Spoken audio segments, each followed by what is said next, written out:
At the crowded spring baptism, Elara Morn stood frozen at the church entrance, her baby boy wrapped tight against her chest, watching families fill the pews in pairs, husbands beside wives, fathers beside mothers.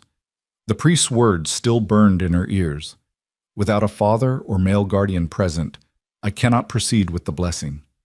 Her cheeks flamed as dozens of eyes turned toward her, their judgment sharp as winter frost.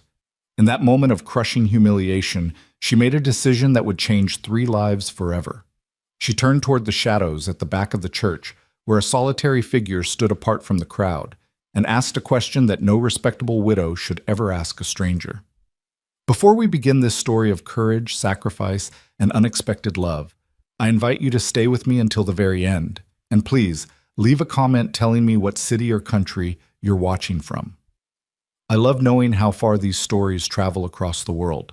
The Church of the Sacred Heart had never looked more beautiful or more cruel. Spring sunlight poured through the stained glass windows, painting the worn wooden pews in shades of amber and rose. The air smelled of beeswax candles and the wild lilacs that Mrs. Ashford had arranged in clay vases along the altar.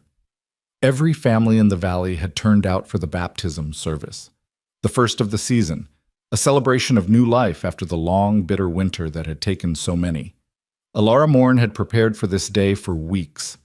She'd sewn a small white gown from the remnants of her own wedding dress, staying up late by candlelight, her fingers cramping around the needle.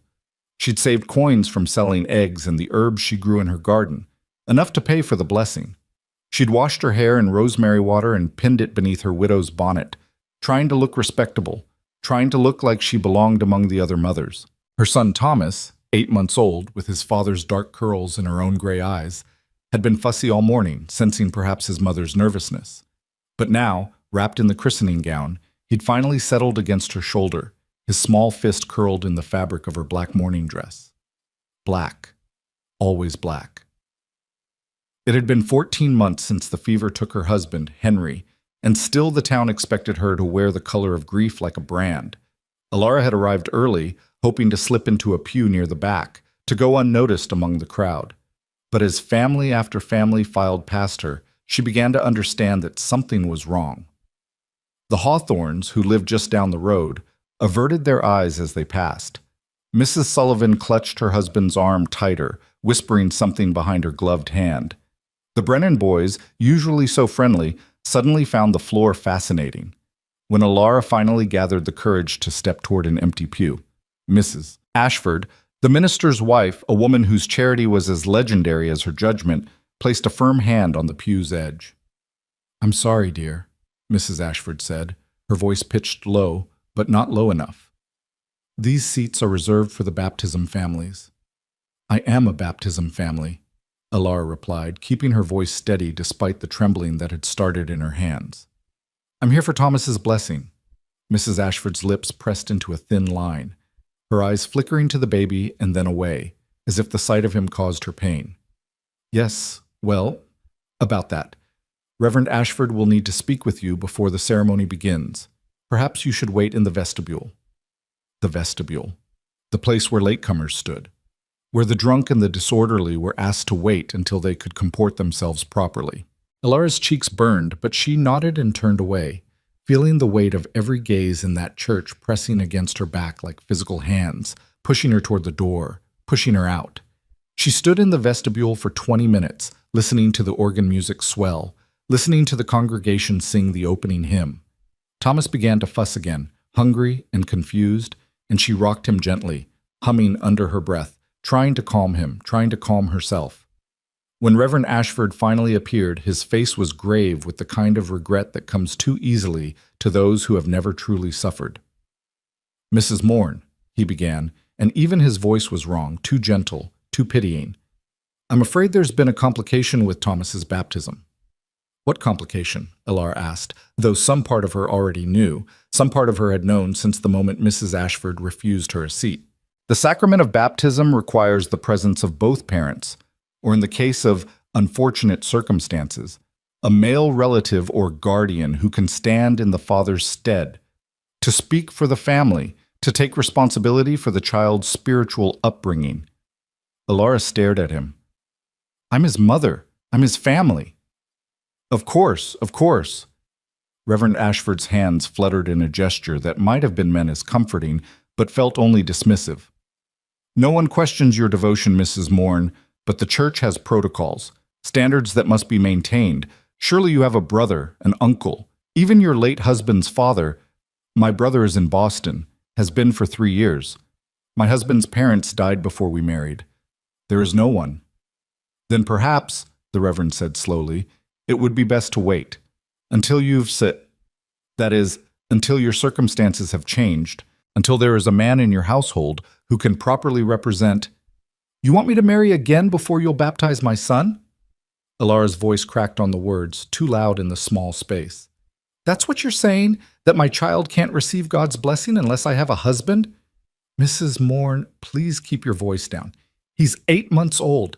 8 months, and I've been waiting for the spring baptism like everyone else. Like you told me to do.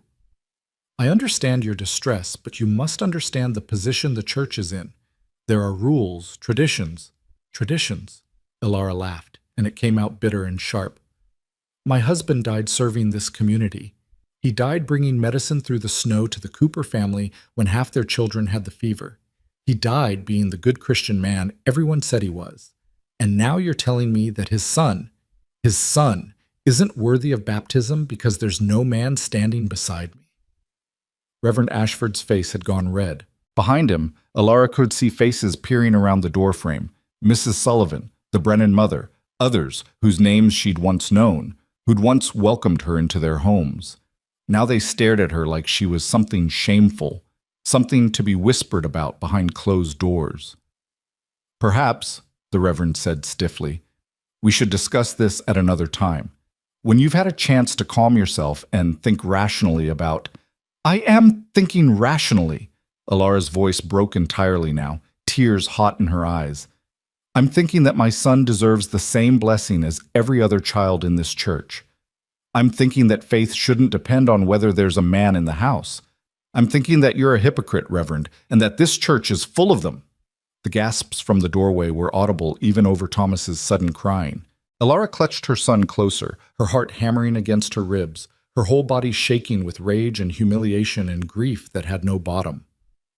Mrs. Morn, Reverend Ashford said coldly, all pretense of gentleness gone now, I'm going to have to ask you to leave. You're causing a disturbance during a holy service, and I cannot... I'll leave.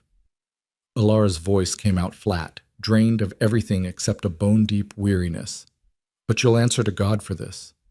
You all will. She turned toward the door, toward the spring sunlight that suddenly seemed too bright, too mocking. She made it 3 steps before her legs nearly gave out beneath her. This couldn't be happening. This couldn't be real. She'd done everything right. Everything they'd told her to do. She'd mourned properly, dressed properly, kept her head down and her mouth shut for 14 months. She'd raised her son alone, working herself to exhaustion, and never once asked these people for charity or pity. And still, it wasn't enough. Still, they looked at her and saw only what was missing. Who was missing? The doorway to the church proper was just ahead, and beyond it she could see the congregation settling back into the pews, preparing to continue with the baptisms. The Hawthorne's twin girls, the Sullivan baby, the Brennan youngest, all of them with 2 parents standing proud, all of them welcomed, blessed, accepted. Ilara stopped walking. She stood there in the vestibule, Thomas's cries echoing off the stone walls, her own breath coming in sharp, painful gasps. She could leave, should take her son and go back to their cabin in the woods and never set foot in this church again. But if she left now, Thomas would never be baptized. The other children would grow up blessed and welcomed into the community, and her son would be marked as different, as less. As the widow's bastard, that's what they'd call him, even though he was born properly in wedlock. That's what they'd whisper when he started school, when he tried to court a girl, when he tried to build a life in this valley. The sins of the mother visited upon the son. Unless... Ilara's gaze drifted past the empty vestibule, past the doorway where Mrs. Sullivan and the others still lingered like vultures, to the very back of the church where the shadows pooled thick beneath the balcony. There was a man standing there. She'd noticed him earlier when she'd first arrived, a tall figure in a worn work coat standing apart from the families, his back to the wall as if he preferred the darkness to the light. She'd paid him little attention then, focused as she was on her own mission, but now she looked at him properly. He was perhaps in his mid-30s, broad-shouldered and solid in the way of men who worked with their hands. Dark hair, longer than was fashionable, touched his collar. His face was rough-hewn and weathered, with the deep tan of someone who spent his days outside. He had his arms crossed over his chest, and his eyes, even from this distance, she could see they were a startling blue, were fixed not on the altar or the ceremony preparations, but on her. He'd been watching her argue with the Reverend. He'd seen everything. Most men would have looked away by now, embarrassed to be caught staring, or perhaps eager to distance themselves from her disgrace. But this man held her gaze steadily, his expression unreadable. Alara knew who he was, though she'd never spoken to him.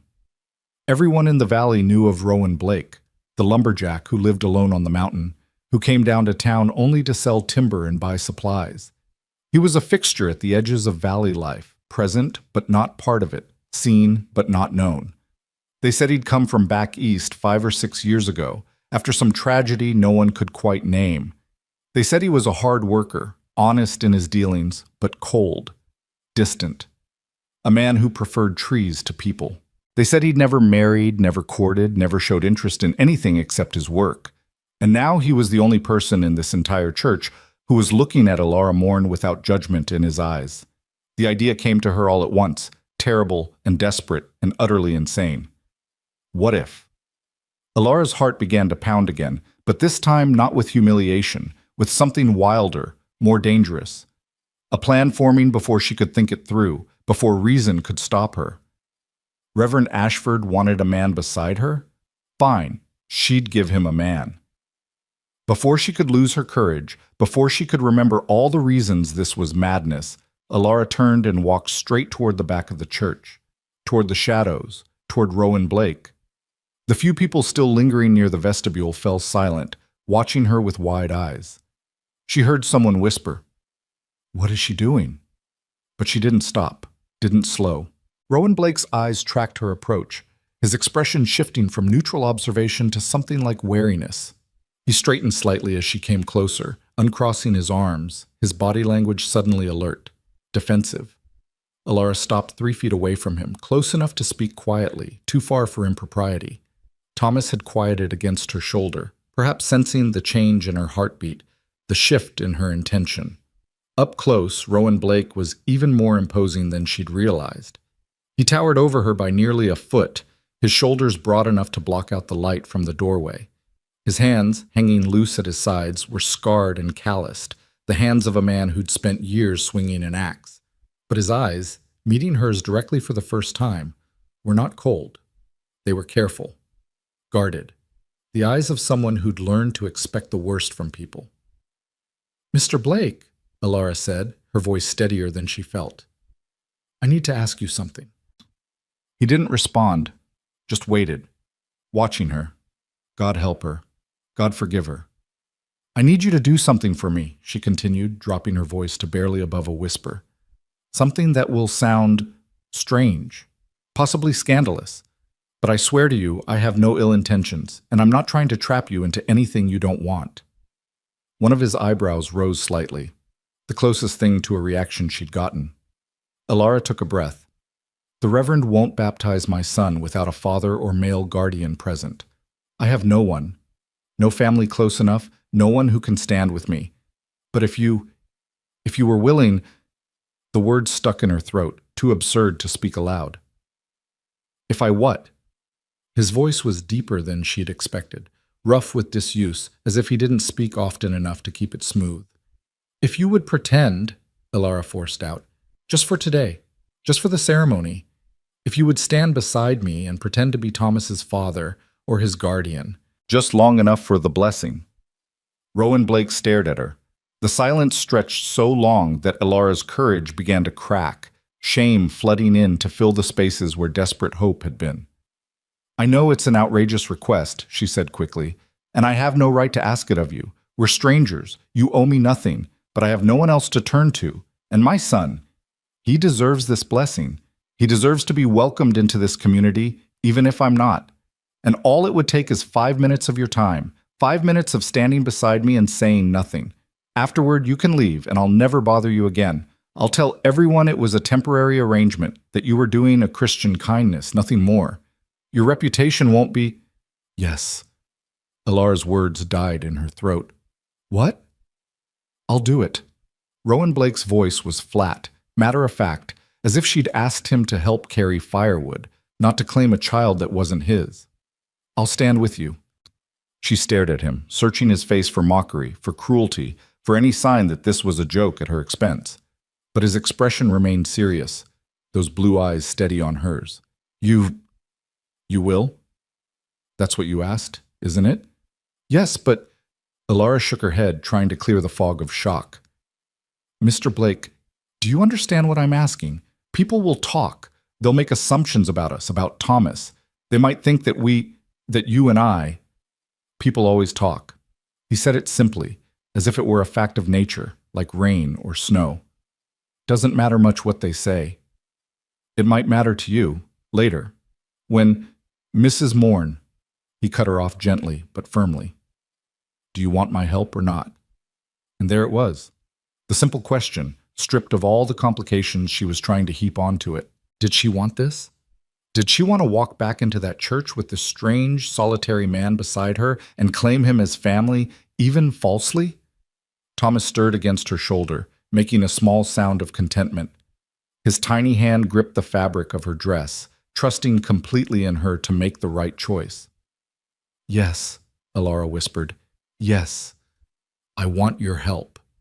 Rowan Blake nodded once, sharp and decisive. Then he did something that shocked her more than his agreement. He held out his arms. May I? For a moment, Alara didn't understand. Then she realized he was asking to hold Thomas. You don't have to. If I'm meant to be his father, even for pretend, it'll look strange if I don't hold him. His logic was unassailable, but still Alara hesitated. She'd let no one hold Thomas except herself since Henry died. No one. The midwife, Mrs. Chen, had tried once, and Alara had nearly snapped her head off. The thought of giving her son to a stranger, even for a moment. But Rowan Blake's hands remained outstretched, patient and steady, and his eyes met hers with something that might have been understanding. Slowly, carefully, Alara shifted Thomas from her shoulder and passed him into those large, scarred hands. Rowan took the baby with surprising gentleness, settling him into the crook of one arm as naturally as if he'd done it 100 times before. Thomas blinked up at him, his small face scrunching in confusion at this new face, this new scent. Then, impossibly, Thomas smiled. It was his first real smile at a stranger, and he gave it to Rowan Blake in the shadows of the church, his small hand reaching up to pat clumsily at Rowan's rough jaw. Something flickered across Rowan's face, so fast that Alara almost missed it. Pain. Raw and ancient, and quickly buried beneath that careful blankness. But she'd seen it, and in that moment, she wondered what tragedy had brought Rowan Blake to this valley, what loss he carried that made him understand hers. We should go, Rowan said quietly, his voice even rougher than before they start without us. Alara nodded, not trusting her voice. Together, they walked back toward the vestibule, toward the doorway where Mrs. Sullivan and the others still lingered. The women's expressions shifted from curiosity to shock to scandalized delight as they took in the sight of the widow Morn walking beside the hermit Lumberjack, a baby in his arms. Alara Morn, what are you? Mrs. Sullivan began, but Alara walked past her without acknowledgement, following Rowan toward the church proper. Reverend Ashford stood near the altar, conferring with his wife. He looked up as they approached, his face transitioning through several expressions in rapid succession: surprise, confusion, disapproval, and finally, reluctant acceptance. Mrs. Morn, he said slowly, I see you've found someone to stand with you. Yes, Alara said, lifting her chin. This is Rowan Blake. He's agreed to act as Thomas's guardian for the baptism. Rowan Blake. The Reverend's tone made it clear he knew exactly who Rowan was, and wasn't certain this was an improvement over Alara standing alone. I wasn't aware you two were acquainted. We are, Rowan said before Alara could answer. His voice carried through the church, steady and sure. And I'm here to stand for the boy. A hush had fallen over the congregation. Every person in those pews had turned to stare at the unlikely pair standing at the back of the church, the desperate widow and the mountain hermit with a baby between them. Reverend Ashford's jaw worked silently for a moment. Then, perhaps recognizing that he'd been outmaneuvered, or perhaps simply exhausted by the drama, he sighed. Very well.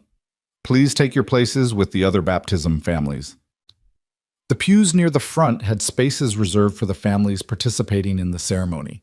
Alara had seen them earlier, marked with small white ribbons. Now, she and Rowan walked down the center aisle toward those seats, and the crowd's whispers rose like a wave around them. Is that the lumberjack? I didn't know she knew him. How long has this been going on? The scandal of it. Henry barely cold in his grave. Maybe that's why she moved to the cabin, so they could... Hush, not in church. Alara kept her eyes forward, her back straight, refusing to let them see how their words landed. Beside her, Rowan walked with the same steady pace he'd maintained from the beginning, Thomas still cradled in his arms, apparently unbothered by the attention. They reached the front pew, the one Mrs. Ashford had told her was reserved, and sat down. The Hawthorns, already seated there with their twin girls, shifted uncomfortably, but didn't ask them to move. The organ music swelled, signaling the start of the ceremony, and gradually the whispers died down. Reverend Ashford took his place at the altar, his wife beside him with the baptismal basin. "Dearly beloved," the Reverend began, his voice taking on the formal cadence of ritual. "We are gathered here today to welcome these children into the family of Christ, to wash away original sin and to dedicate them to a life of faith and service." The words washed over Alara, familiar from 100 services she'd attended. Beside her, she was achingly aware of Rowan's presence, the solid warmth of him, the way he held Thomas with such careful attention, the occasional small adjustments he made to keep the baby comfortable. Thomas, for his part, seemed utterly content. He didn't fuss or cry as the ceremony progressed. He simply rested in Rowan's arms, occasionally looking up at this new face with curious eyes, occasionally reaching out to touch. When the Reverend called for the baptism families to come forward, Alara and Rowan rose together. They approached the altar, and Alara was acutely conscious of the weight of every gaze in that church, the speculation and judgment pressing against her skin. "Who presents this child for baptism?" Reverend Ashford intoned. "I do," Alara said, her voice clear. "His mother." "And who stands as guardian and spiritual guide?" There was a pause, a heartbeat where Alara's courage almost failed, where she thought Rowan might change his mind, might step back and leave her exposed once more. Then Rowan's voice, deep and steady. "I do."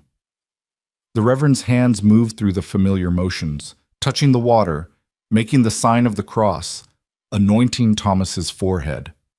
"I baptize you, Thomas Henry Morn, in the name of the Father, and of the Son, and of the Holy Spirit. May you grow in grace and wisdom, protected and guided by your family, and may God's blessing remain upon you all your days." It was done. Thomas was baptized, blessed, welcomed into the church community. And standing beside Alara, his hand resting lightly on her shoulder in a gesture that looked natural and protective, Rowan Blake had given her son what she couldn't provide alone: legitimacy. They returned to their pew as the other families came forward. Alara should have been relieved, triumphant even. She'd achieved what she came for. Thomas was blessed, and after today she'd never have to impose on Rowan Blake again.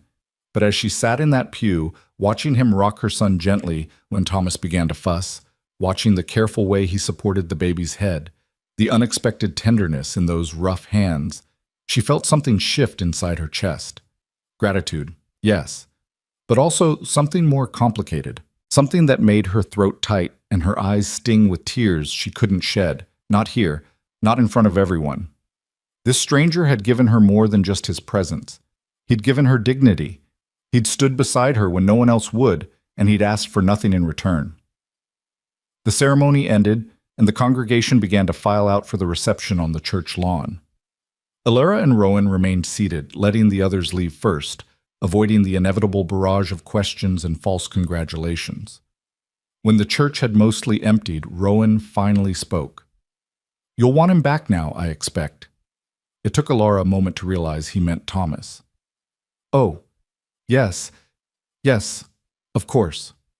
But when Rowan moved to transfer the baby back to her arms, Thomas made a small sound of protest, his hand fisting in Rowan's shirt.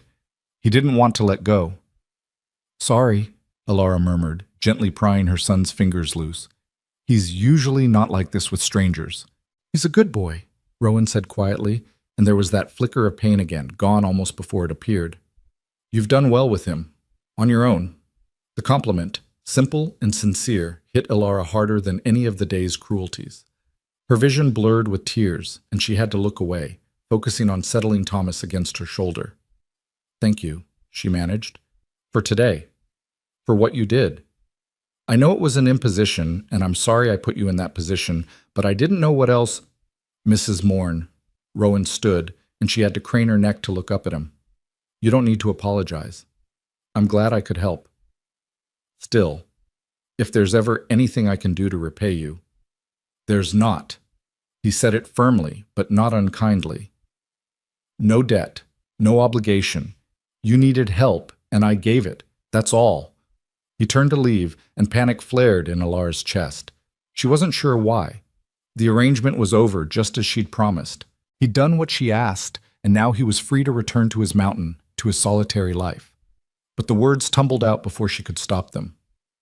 "Mr. Blake, wait." He paused, looking back. "Will you—" Alara hesitated, unsure what she was even asking. "Will you walk us home? It's a long way through the forest, and after today I don't think I can face the reception, all those questions and stares. I just want to go home." For a long moment, Rowan said nothing. Then, "All right, get your things." It was only after they'd left the church, after they'd walked past the reception tables laden with cakes and lemonade, past the clusters of gossiping women, past the children playing in the spring grass, that Alara realized what she'd done. She'd extended this pretense beyond the church. She'd asked him to walk her home, through the forest, where anyone might see them, where the gossip would grow and spread like wildflower. And Rowan Blake, that strange, solitary man, had said yes without hesitation. As they entered the cool shade of the forest path, Thomas drowsing against her shoulder and Rowan walking silent and steady beside her, Alara wondered what kind of bargain she'd really made in the shadows of that church, and whether she'd just saved her son's future or irrevocably complicated her own. The forest path wound through stands of pine and oak, their new leaves casting dappled shadows across the worn dirt trail. Alara had walked this route countless times since moving to the cabin after Henry's death, sometimes with purpose, heading to town for supplies, sometimes simply to escape the emptiness of the house. She knew every route that jutted across the path, every place where the trail narrowed or widened, every birdsong that marked the changing seasons. But today, with Rowan Blake walking beside her in silence, the familiar journey felt entirely different. He moved with the easy stride of someone accustomed to rough terrain, his boots making almost no sound on the packed earth. Every few minutes, his gaze would sweep the surrounding trees, noting things she couldn't see, a snapped branch here, disturbed undergrowth there.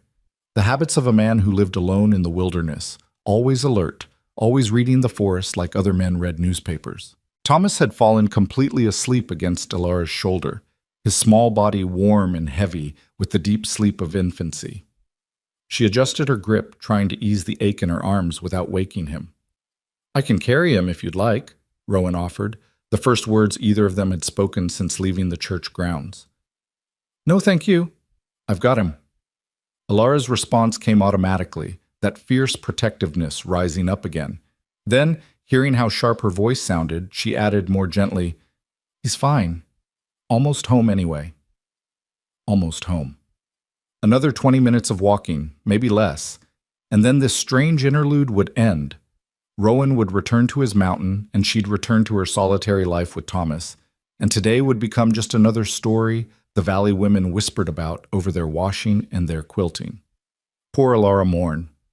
So desperate she had to ask the hermit Lumberjack to pretend. Can you imagine?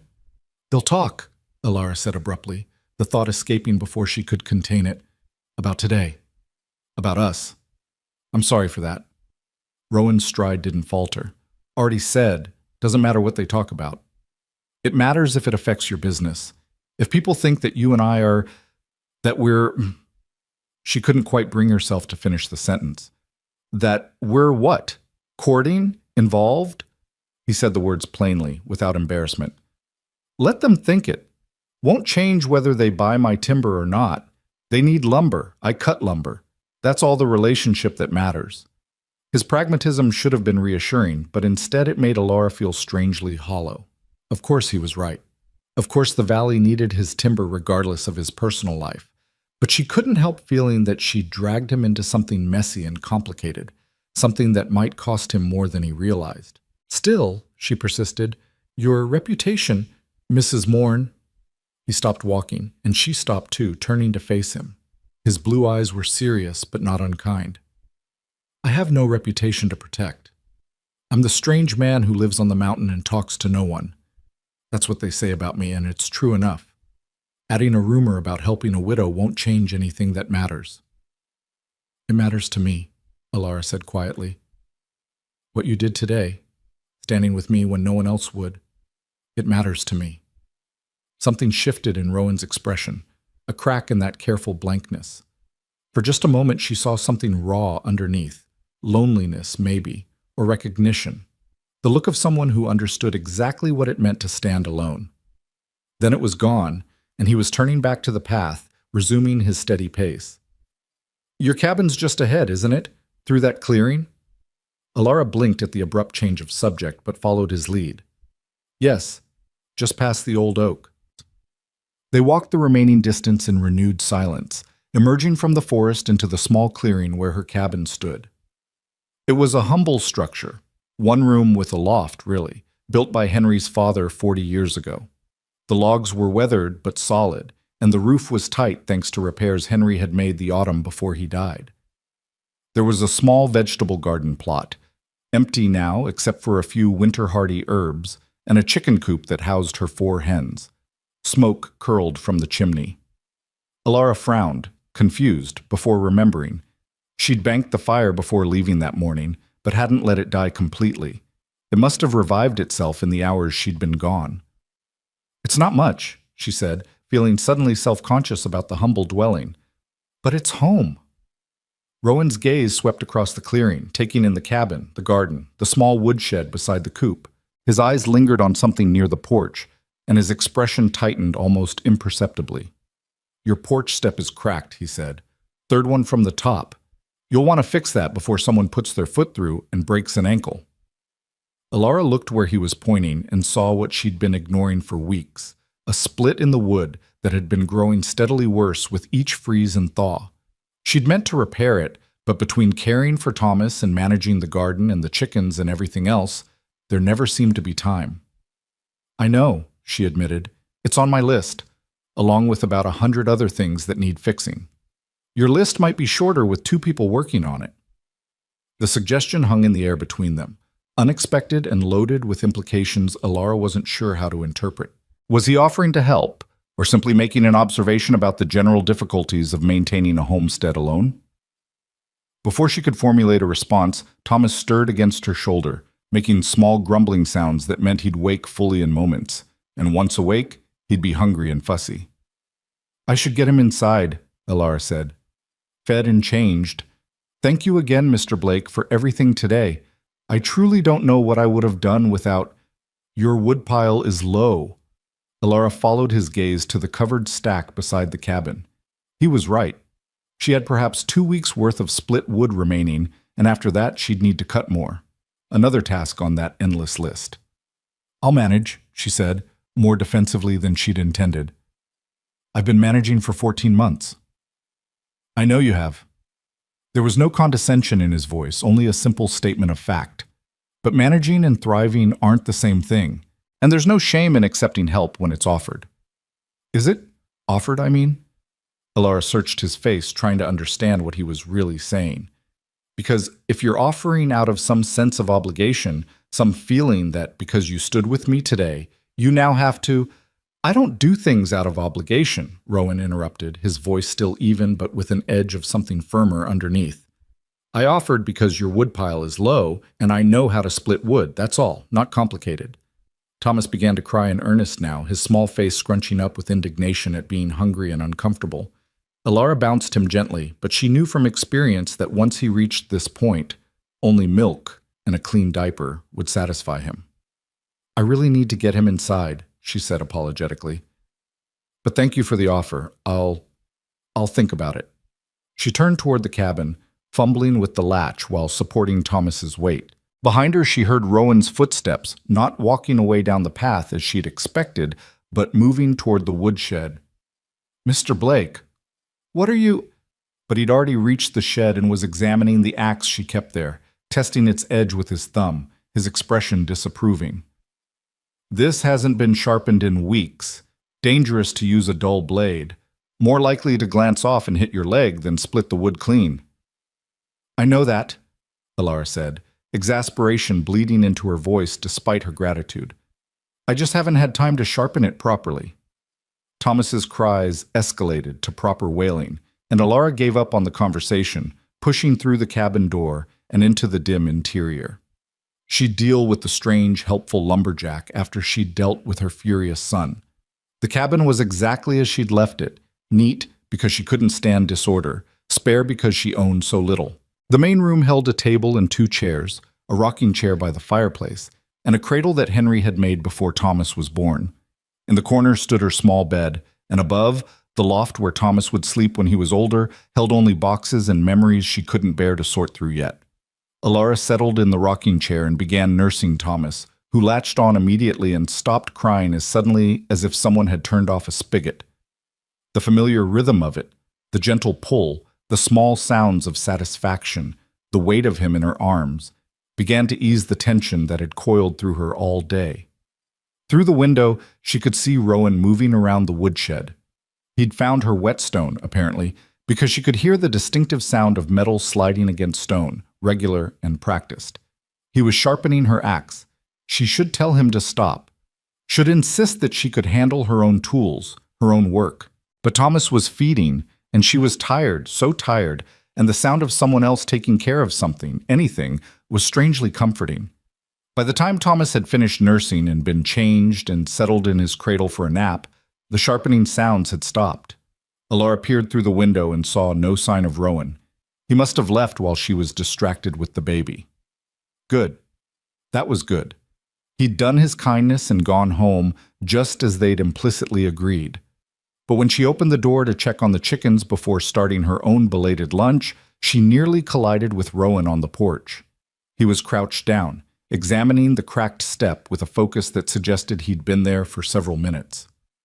You didn't leave, Alara said stupidly. Hadn't finished yet. He ran his hand along the crack, testing the wood's integrity. This whole step needs to be replaced. The wood's rotted through underneath. Patching the crack won't fix the problem. Mr. Blake, I've got spare lumber at my place. Good, seasoned oak. I could bring a piece down tomorrow, replace this properly. Take maybe an hour.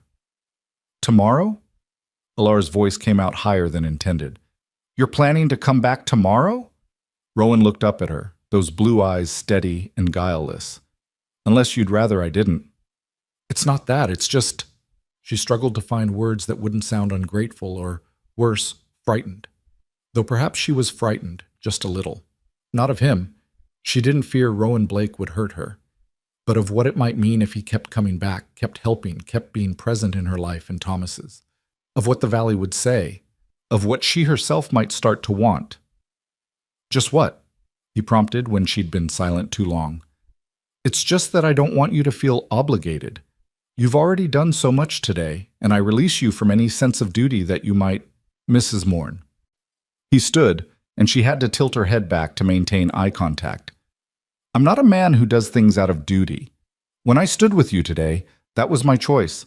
If I come tomorrow to fix your step, that'll be my choice too. And if you'd rather I didn't, you only have to say so, and I'll respect that. But don't make up reasons for me. Don't decide what I should or shouldn't feel obligated about. That's for me to figure out. His directness was startling. Most people in the valley wrapped their meanings in layers of implication and social nicety, saying one thing and meaning another. Rowan Blake apparently had no patience for that kind of dancing around. Alara found it both refreshing and unsettling. "All right," she said slowly. "Then I'll be direct too. Why are you doing this? Really, you don't know me. You don't owe me anything. So why offer to come back and fix my porch? Why stay and sharpen my axe when you could have left an hour ago?" Rowan was quiet for a long moment, his gaze drifting past her to the forest beyond, to the mountains where he made his home. When he spoke, his voice was lower, rougher. "Because I know what it's like," he said simply. "To be alone. To have no one offer help because you're too proud to ask for it, or because they assume you don't need it, or because they just don't see you at all anymore. And I know that sometimes the loneliest thing in the world is managing, just barely managing, every day, and having everyone congratulate you for being so strong when you feel like you're drowning." The words hit Alara like a physical blow, stealing her breath. Because he was right. That was exactly how she felt, like she was drowning slowly, in full view of everyone, and they all just smiled and told her how well she was coping. "How did you—" she started, then stopped. "I mean, you seem so solitary by choice." A ghost of a smile touched his lips, though it didn't reach his eyes. "Maybe I am now, but I wasn't always. Once I had—" He trailed off, and that flicker of old pain crossed his face again. "Well, that's a story for another time. Point is, I recognize the signs, and I thought maybe you could use some help, that's all." Alara's throat felt tight. "I don't know what to say." "Don't say anything, just tell me. Do you want me to fix the step tomorrow or not?" She should say no, should thank him politely and send him away and return to her isolated, independent existence. It was safer that way, simpler, less likely to result in heartbreak or disappointment or the valley's censure. But when she opened her mouth, what came out was, "Yes. Yes, I'd like that, thank you." Rowan nodded, satisfied. "I'll come by mid-morning, after my first timber run, but before the day gets too hot." He moved past her, down the porch steps, carefully avoiding the cracked one, and toward the forest path. "Mr. Blake?" Alara called after him. He paused, looking back. Will you at least stay for coffee before you go? It's the least I can offer after everything today." He hesitated, and for a moment she thought he'd refuse. Then, "All right, coffee would be good." They sat at her small table, the afternoon sun slanting through the window, drinking coffee that was probably too strong, but that Rowan didn't complain about. Thomas slept in his cradle, making small snuffling sounds occasionally. The fire crackled in the hearth. It was, Alara realized, the first time she'd shared a meal, even something as simple as coffee, with another adult since Henry died. Mrs. Chen had come by a few times in those first weeks, bringing soup and casseroles and well-meaning advice. But she'd never stayed long, never sat down like this, comfortable in the silence. Rowan Blake seemed perfectly content not to fill the quiet with chatter. He drank his coffee, his gaze occasionally drifting to the cradle where Thomas slept, and waited. Finally, Alara broke the silence. "Can I ask you something?" "You can ask. Can't promise I'll answer." "Fair enough." She wrapped her hands around her coffee cup, gathering courage. "Why did you come to the baptism today? To the church, I mean. You don't strike me as particularly religious, and everyone says you never come to services." "I don't," he confirmed. "Usually. So why today?" Rowan was quiet for so long that Alara thought he wasn't going to answer. Then he said, "My son would have been baptized in the spring, if he'd lived." The words fell into the space between them like stones into still water, rippling outward with implications that made Alara's chest ache. "I'm so sorry," she whispered. "I didn't know. I didn't mean to." "No one knows. It was a long time ago. Before I came here." He stared down into his coffee cup as if it held answers to questions he'd stopped asking. He and his mother, fever took them both. Same year, different seasons. She went first in the winter. He followed in spring, 3 days before his baptism date. "Oh, God. Rowan, I'm so—" "Don't." He looked up, and his eyes were dry but haunted. "Don't say you're sorry. I've heard sorry 1,000 times, and it doesn't change anything. I go to the church once a year on what would have been his baptism day. I stand in back, and I watch the families, and I remember, that's all. Tradition, maybe. Or penance. I'm not sure which anymore. Alara's throat burned with unshed tears. And today I dragged you into the middle of it, made you pretend to be... You didn't drag me anywhere. I made a choice. His voice was firm again, that momentary vulnerability shuddering away. And for what it's worth, holding your boy, standing with you, it didn't feel like pretending. Felt more real than most things have in a long time. The admission hung between them, raw and honest. Alara didn't know how to respond, what to say that wouldn't sound trite or presumptuous. So instead she did something entirely impulsive. She reached across the table and took his hand. His fingers were rough with calluses, scarred from years of hard work. But they were warm, and when her hand touched his, they curled gently around hers, holding without grasping. "Thank you," she said, "for telling me, for trusting me with that." "Not many people I'd tell," Rowan admitted. "But seemed like you'd understand. Losing someone. Trying to build a life after." "I do understand." Alara squeezed his hand once, then released it, suddenly conscious of the intimacy of the gesture. "It's been 14 months, and some days it feels like yesterday. Other days it feels like Henry's been gone forever. I can't remember his voice anymore. Isn't that terrible? I can see his face, but I can't hear his voice. That's not terrible. That's grief. It takes what it wants." They sat in silence again, but it was different now, weighted with shared understanding, with the recognition that they were both survivors of losses that had reshaped them fundamentally. Outside, the afternoon light was beginning to fade toward evening. Rowan drained the last of his coffee and stood. "I should go, long walk back, and I've got timber to prep for tomorrow's run." "Of course." Alara walked him to the door, then followed him out onto the porch. The evening air was cool and sweet, carrying the scent of pine and new growth. "Thank you again for everything." "I'll see you tomorrow," Rowan said, and it sounded like a promise. Alara watched him walk across the clearing and disappear into the forest, his tall form gradually swallowed by the shadows between the trees. Only when he was completely out of sight did she return inside, closing the door and leaning against it, her heart beating strangely fast. What had she done? What door had she opened by asking him into her life, even in such a small way? Thomas stirred in his cradle, making his waking up sounds. Alara went to him, lifting him into her arms, and his small hand immediately found her hair, tugging gently. "What do you think, little one?" she whispered. "Did Mama make a wise choice today, or a foolish one?" Thomas, being 8 months old, offered no opinion, but he smiled at her, that toothless, trusting smile that meant she was his whole world. And really, that was all that mattered. She'd done what she had to do to get him baptized, to give him a place in the community. If there were consequences to that choice, she'd face them as they came. The next morning dawned clear and bright. Alara rose early, as always, to tend the chickens and prepare Thomas's breakfast. She told herself she wasn't watching the forest path for signs of Rowan's arrival. Told herself she was simply going about her normal routine, and if he happened to show up to fix the porch step as promised, well, that would be helpful but not necessary. She was a terrible liar, even to herself. By mid-morning, she'd changed her dress twice, tidied the cabin until it gleamed, and baked bread. She didn't need to bake. Thomas watched these preparations from his cradle with wide, knowing eyes, as if he understood perfectly well what his mother was doing and found it amusing.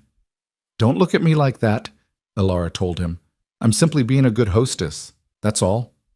Thomas gurgled skeptically. When the knock finally came at the door, Alara nearly jumped out of her skin. She smoothed her dress, checked her hair in the small mirror by the wash basin, then forced herself to walk calmly to the door. Rowan stood on the porch, a length of oak planking balanced on one shoulder, a tool belt slung around his waist. He looked exactly as he had yesterday, work-worn and practical and utterly unbothered by social convention. "Morning," he said. "Ready to fix that step?" "Good morning. Yes, of course. Can I help with anything?" "You can keep clear of the work area so I don't accidentally drop lumber on your feet." He said it without a trace of humor, and it took Alara a moment to realize he was being protective, not dismissive. "I'll stay inside then, but call if you need anything." She retreated to the cabin, positioning herself where she could watch through the window while pretending to be occupied with darning Thomas's tiny socks. In reality, she couldn't focus on the mending at all. Her attention kept drifting to the man on her porch, efficiently prying up the damaged step, examining the structure underneath, making small adjustments with the confidence of someone who'd built things all his life. He worked steadily for perhaps 45 minutes, and when he finally stood and tested his weight on the new step, it held solid and true. He gathered his tools, and Alara expected him to call through the door that he was finished and leaving. Instead, he knocked again. "It's done," he said when she opened the door. "Should hold for years now, long as you keep it dry." "Thank you. It looks wonderful. Please, let me pay you for the lumber and your time." "No payment." He said it flatly, brooking no argument. "But I did notice something while I was working. Your rain barrel's got a crack in it. Come winter, it'll split completely. And your chicken coop could use a patch on the north side where the wind's getting through." Alara felt a complicated mix of gratitude and exasperation. "Mr. Blake, I can't keep accepting your charity." "Not charity. Maintenance. Things need fixing. I know how to fix them. Simple as that." He paused, studying her face. "But if it bothers you, keeping accounts, maybe we could trade. I fix things around here, I don't know. What are you good at?" "I can cook," Alara said. "And sew. I used to do mending for some of the families in town before Thomas was born." "My shirts could use mending," Rowan admitted. "And I'm a terrible cook. Live mostly on jerky and beans and whatever game I can shoot. A proper meal now and then would be welcome." It was a neat solution, Alara had to admit. A trait of skills that let her maintain her pride while accepting help she desperately needed. And yet something about the arrangement felt dangerous in ways she couldn't quite articulate. "All right," she heard herself say. "A trade. You fix things, I'll cook and mend." That's fair," Rowan nodded, satisfied. "I'll come back in a few days then. Fix that rain barrel and patch the coop. Maybe take a look at your roof while I'm at it. Notice some loose shingles." "A few days," Alara repeated, her voice sounding strange in her own ears. "Yes, all right." He tipped his head in farewell and turned to leave, but halfway across the clearing he paused and looked back. "Your boy," he called. "He doing all right? Settling after yesterday?" The question surprised her. Most people asked about babies as a formality, not because they genuinely wanted to know, but Rowan's expression suggested real interest. "He's well. Better than well, actually. Slept through the night for the first time in weeks. I think having the baptism done settled something in him. Or in me. Hard to say which." "Good." Rowan's expression softened almost imperceptibly. "That's good." Then he was gone again, disappearing into the forest with that same easy stride. Alara stood on her newly repaired porch step, testing its solid strength under her weight, and tried to convince herself that she hadn't just agreed to something much more complicated than trading meals for repairs. True to his word, Rowan returned 3 days later, and then again the following week. Each visit brought some new repair. The rain barrel patched, the chicken coop secured, loose shingles replaced, the garden fence strengthened against rabbits. Each visit ended with him accepting whatever meal she'd prepared, eating efficiently while making occasional comments about the food that might have been compliments, though they were stated as simple observations. "This stew is better than anything I've had in years." "Your bread's got a good crust." "Never had chicken cooked this way. It's good." And each time before he left, he'd check on Thomas. Not in the perfunctory way of someone fulfilling a social obligation, but with genuine attention. He'd crouch beside the cradle and talk to the baby in that low, rough voice, telling him about the trees he'd cut that week, the deer he'd seen on the mountain, the weather patterns he'd observed. Thomas, for his part, seemed utterly enchanted. He'd track Rowan's movements with his eyes, reach for him when he came close, fuss when he prepared to leave. "He's attached to you," Alara observed one afternoon, watching her son grab desperately for Rowan's finger. "I've never seen him take to anyone like this." "Babies know who's safe," Rowan said, letting Thomas grip his finger with surprising strength. "They've got good instincts." "Do you want to hold him while I finish preparing dinner?" It had become a routine. Rowan holding Thomas while Alara cooked, the baby content in those strong arms, occasionally babbling nonsense that Rowan would respond to as if it were serious conversation. "You think so?" Rowan would say gravely in response to Thomas's ba-ba-ba-da. "That's an interesting point. I'll have to consider that." Watching them together, Alara felt something unfurl in her chest, something warm and frightening and entirely inappropriate. She tried to tamp it down, to remind herself that this was a business arrangement, a trade of services, nothing more. But it was becoming harder to maintain that fiction with each passing week. The valley noticed, of course. How could they not? The hermit lumberjack was seen regularly on the path to the widow's cabin. He was spotted carrying lumber, tools, once even a small rocking horse he'd carved. The gossip grew from whispers to open speculation. Mrs. Sullivan stopped Alara in town one day, her expression carefully neutral. "I see Mr. Blake has been helping around your place." "He's made some repairs," Alara confirmed, her voice carefully level. "In exchange for meals. It's a fair trade." "I'm sure it is, dear, I'm sure it is." But Mrs. Sullivan's tone suggested she thought it was anything but. Alara held her head high and continued her shopping, refusing to justify herself further. Let them talk. Let them speculate. She was doing nothing wrong, just surviving, just accepting help offered freely. But that night, lying in bed and listening to Thomas's soft breathing from the cradle, she couldn't deny the truth. Rowan Blake had become part of her life in ways that went far beyond simple repairs and traded meals. She looked forward to his visits with an anticipation that had nothing to do with the work he'd do and everything to do with his presence, his steady calm, his dry humor, his unexpected gentleness with Thomas. She'd begun to notice details, the way his hair curled slightly at his collar when it needed cutting, the small scar above his left eyebrow, the way his hands moved with such precise confidence, whether he was wielding an axe or cradling a baby. She'd begun, God help her, to care. And judging by the way Rowan had started staying longer each visit, by the way he'd sometimes pause at the door as if reluctant to leave, by the way he looked at her sometimes when he thought she wasn't watching, she suspected he might be starting to care too. It was dangerous. It was foolish. They were both carrying losses that hadn't healed, building something fragile on ground that might not hold. But as spring deepened into early summer, as her garden began to flourish, and Thomas learned to sit up on his own, and Rowan became as familiar a fixture around her cabin as the mountains themselves, Alara couldn't bring herself to step back. Not yet. Maybe not ever. The realization that she was falling for Rowan Blake hit Alara on a Tuesday afternoon in late June, while she was hanging laundry and he was replacing the rotten boards on her woodshed roof. It wasn't a dramatic moment. There was no sudden revelation, no lightning strike of understanding, just the simple observation that she was happy, genuinely, deeply happy, for the first time since Henry died. And that happiness was directly tied to the sound of hammering above her head, to knowing that in an hour Rowan would climb down and she'd feed him lunch, and he'd hold Thomas while she cleaned up, and they'd talk about nothing important in that comfortable way they'd developed. The recognition terrified her. She was still pinning one of Thomas's tiny shirts to the line when she heard the hammering stop. A moment later, Rowan's boots hit the ground with a solid thump. "All done," he called. "Should be good for another 10 years at least." Alara turned, shielding her eyes against the sun to look at him. He was wiping sweat from his forehead with his sleeve, his shirt clinging to his shoulders in the summer heat. There was sawdust in his hair and a satisfied expression on his face, the look of a man who'd done good work and knew it.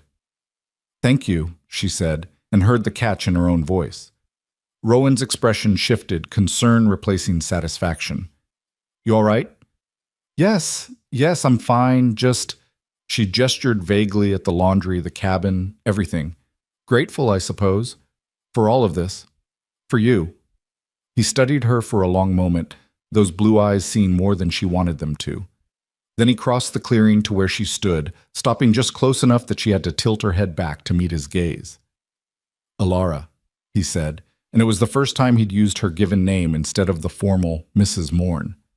The sound of it in his rough voice did something to her composure.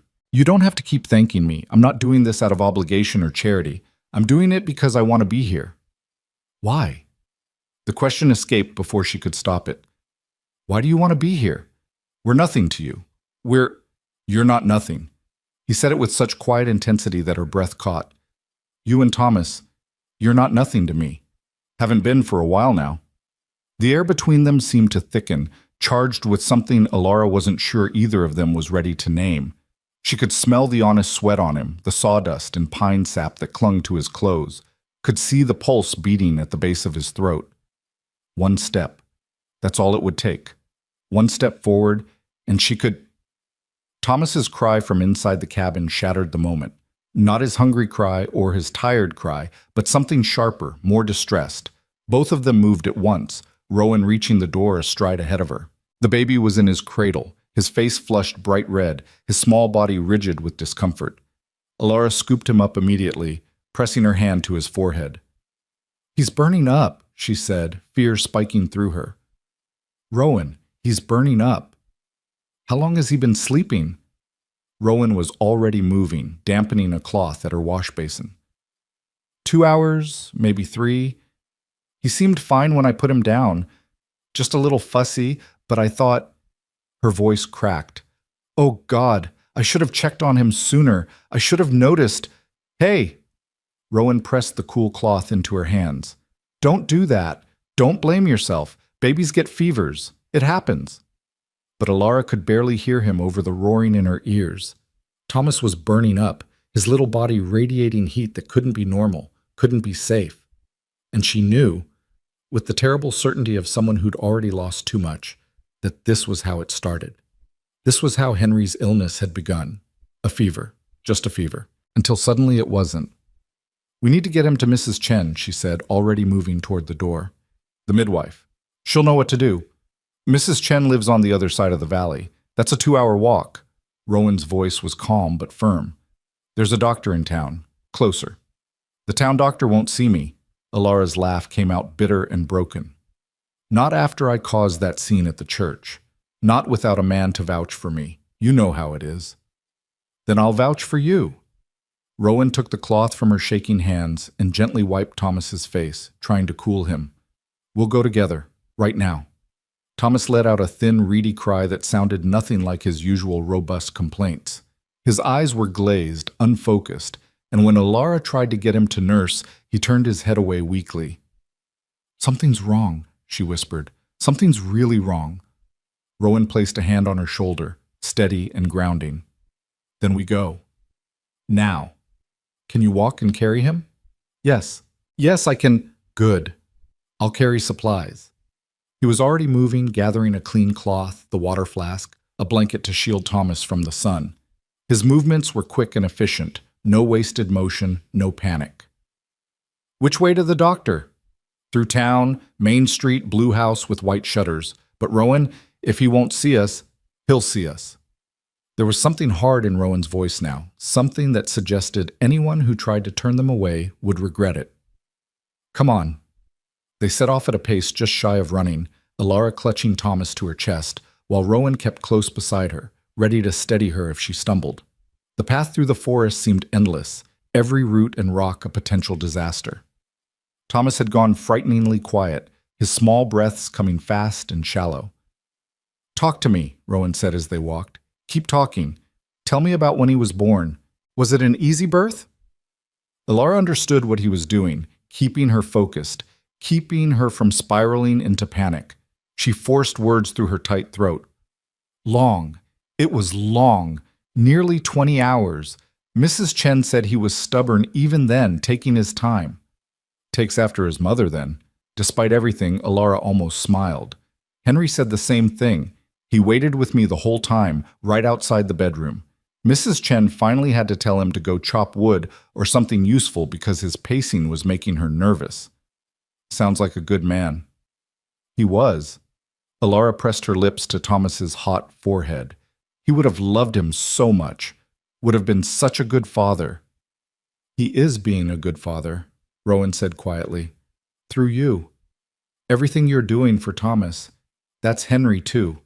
That's his love working through you. The words cracked something open in Alara's chest, and tears burned behind her eyes. But there was no time for crying. No time for grief. Thomas needed her strong right now. They emerged from the forest path onto the road that led to town. Even from a distance, Alara could see people on the main street going about their daily business. Her stomach clenched. By tonight, everyone would know she'd come running to town with the lumberjack. The gossip would reach new heights. Let them talk, she thought fiercely. Let them say whatever they want. My son needs help. The doctor's house stood on a quiet street just off the main square.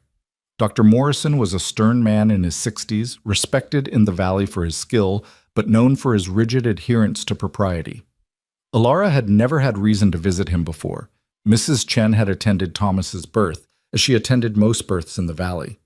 Rowan reached the door first and knocked sharply.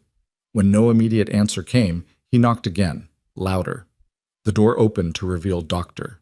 Morrison himself, his gray hair neatly combed, his expression already pinching with disapproval at the urgency of the summons. Yes? What's the meaning of...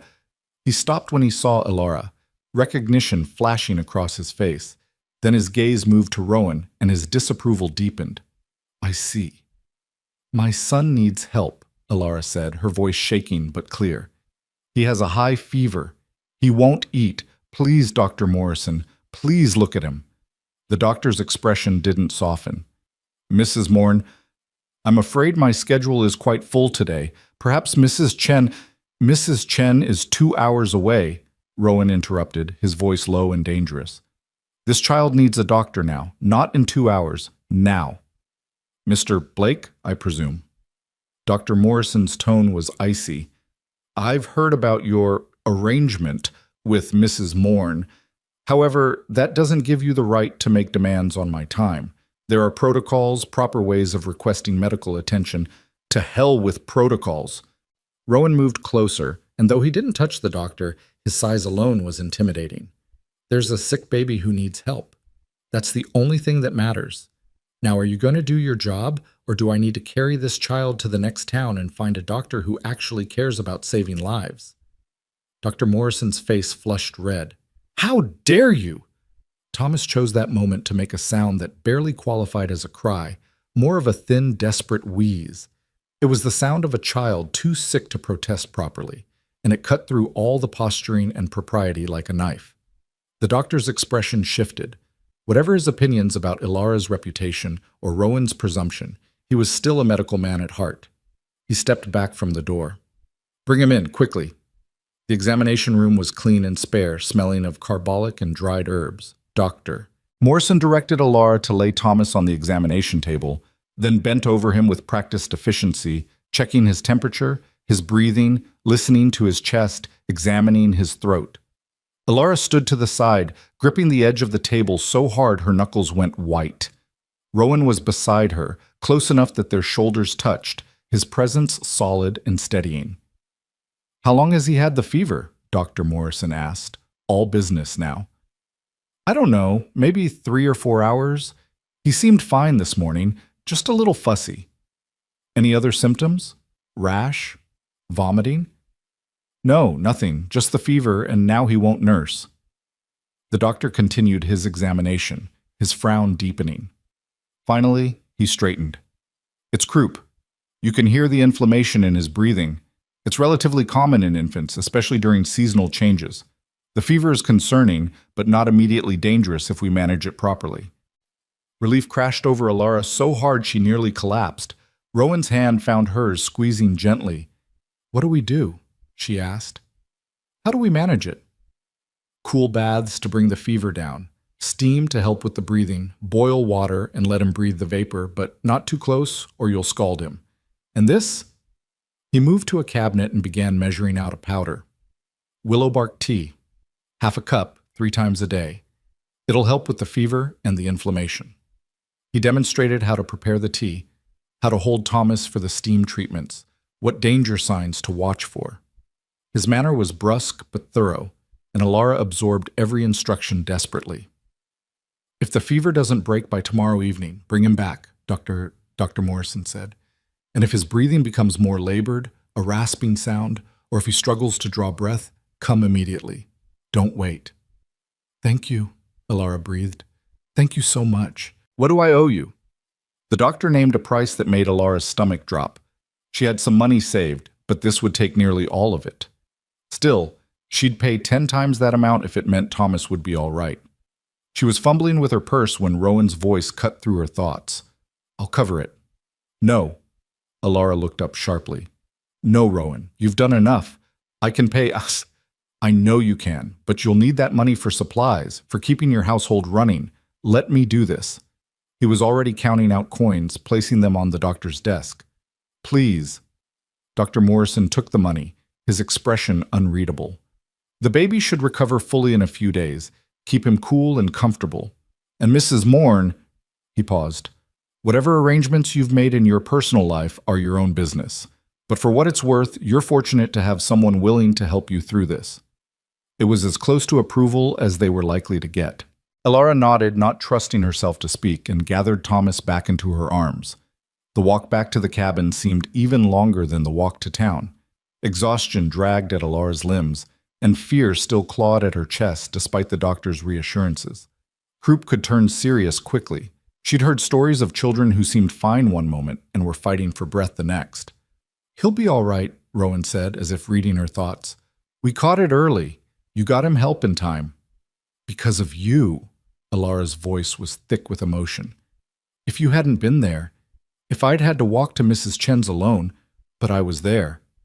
So there's no point in thinking about what might have happened." His logic was sound, but it didn't stop the what-ifs from churning through her mind. By the time they reached the cabin, the summer afternoon had faded toward evening. The first thing Rowan did was build up the fire and set water to boil for the steam treatment. Then he helped Alara prepare the willow bark tea, measuring carefully according to Dr. Morrison's instructions. Thomas took the tea in tiny, reluctant sips, making faces at the bitter taste, but he kept it down, and after the steam treatment, his breathing did seem slightly easier. "I should draw a cool bath for him," Alara said. "Try to bring the fever down more." "You should rest," Rowan countered. "You're shaking. When did you last eat?" Alara tried to remember. Breakfast, maybe? Everything after that was a blur of fear and motion. "I'm fine. Thomas needs his mother to be strong enough to care for him." Rowan's voice was gentle but firm. "Which means you need to eat something. I'll watch him while you do." "I can't just..." "Alara." He took her shoulders, turning her to face him. "I'm not leaving. Not tonight. Not until we know he's through the worst of this. So you might as well let me help. Please." The offer should have been scandalous. An unmarried man staying overnight in a widow's cabin. The valley gossips would have a field day. But Alara found she didn't care. Didn't care about anything except the fact that Thomas was sick, and she was terrified, and Rowan was offering her the one thing she needed most, not to be alone. "All right," she whispered. "All right." She forced herself to eat some bread and cheese while Rowan held Thomas, walking slow circles around the cabin and humming tunelessly. It wasn't quite a lullaby, but Thomas seemed soothed by it, his small body relaxing slightly against Rowan's broad chest. They took turns through the evening, one holding Thomas while the other prepared the next round of tea or steam treatment, or simply rested. As night fell, Alara prepared a cool bath and gently lowered Thomas into it, watching anxiously as he whimpered at the temperature but didn't fight it. "That's good," Rowan said, his hand on her shoulder. "See? His color's already better." He was right. The frightening red flush was fading from Thomas's cheeks, and his eyes seemed clearer, more focused. After the bath, dressed in a clean nightgown, Thomas finally managed to nurse a little, taking enough milk that Alara's panic eased fractionally. "He's getting better," she said, more to convince herself than anything. "Isn't he? He's getting better?" "He is." Rowan's certainty was a lifeline she clung to. "The fever's breaking. You can see it." They settled in the rocking chair together, Alara holding Thomas, Rowan standing behind her with his hands on the chair's back, rocking it gently. It was intimate in a way that had nothing to do with romance and everything to do with shared purpose, shared fear, shared relief. Somewhere around midnight, Thomas's breathing finally evened out into the deep rhythm of genuine sleep. His fever, while not gone completely, had dropped to something less terrifying. And Alara, who'd been running on pure adrenaline for hours, felt the exhaustion crash over her all at once. Her eyes drifted closed despite her best efforts to stay alert. The rocking chair's motion was hypnotic, and Rowan's presence behind her was so solid, so safe. "Rest," she heard him murmur. "I've got you. Both of you. Rest." And because she was too tired to fight, too grateful to protest, Alara let herself drift. The last thing she was aware of was Rowan's hand coming to rest gently on her shoulder, keeping watch while she finally let go. She woke to early morning light streaming through the window and the realization that she was in her bed, still fully clothed, with Thomas sleeping peacefully in his cradle beside her. She had no memory of getting there, which meant Rowan must have carried her at some point in the night. Panicked, she checked Thomas immediately. His forehead was warm but not burning, his breathing was clear. And when she lifted him, he opened his eyes and looked at her with something like his usual awareness, then let out a small, cranky cry that was the most beautiful sound she'd ever heard. A normal, healthy baby cry. "Thank God," she breathed, pressing her lips to his forehead. "Oh, thank God." A sound from the main room drew her attention. She carried Thomas out to find Rowan asleep in the rocking chair, his long legs stretched out awkwardly, his head tilted back at an angle that would give him a terrible crick in his neck. He'd stayed, all night, keeping watch. As if sensing her gaze, his eyes opened. For a moment he looked disoriented, then he focused on her and Thomas, and relief washed visibly across his face. "His fever?" he asked, his voice rough with sleep. "Better, much better. I think the worst has passed." Alara found she was smiling, actually smiling. "You were right. We caught it in time." Rowan stood, stretching with a wince. "Good, that's good." They looked at each other across the small cabin, and something hung in the air between them, something bigger than gratitude, deeper than friendship. Thomas squirmed in Alara's arms, making his hungry sounds, and the moment passed. "I should feed him," Alara said, "and you must be exhausted and sore from that chair. I'm so sorry, I didn't mean to fall asleep. You should have woken me. You needed rest." Rowan was already moving toward the door.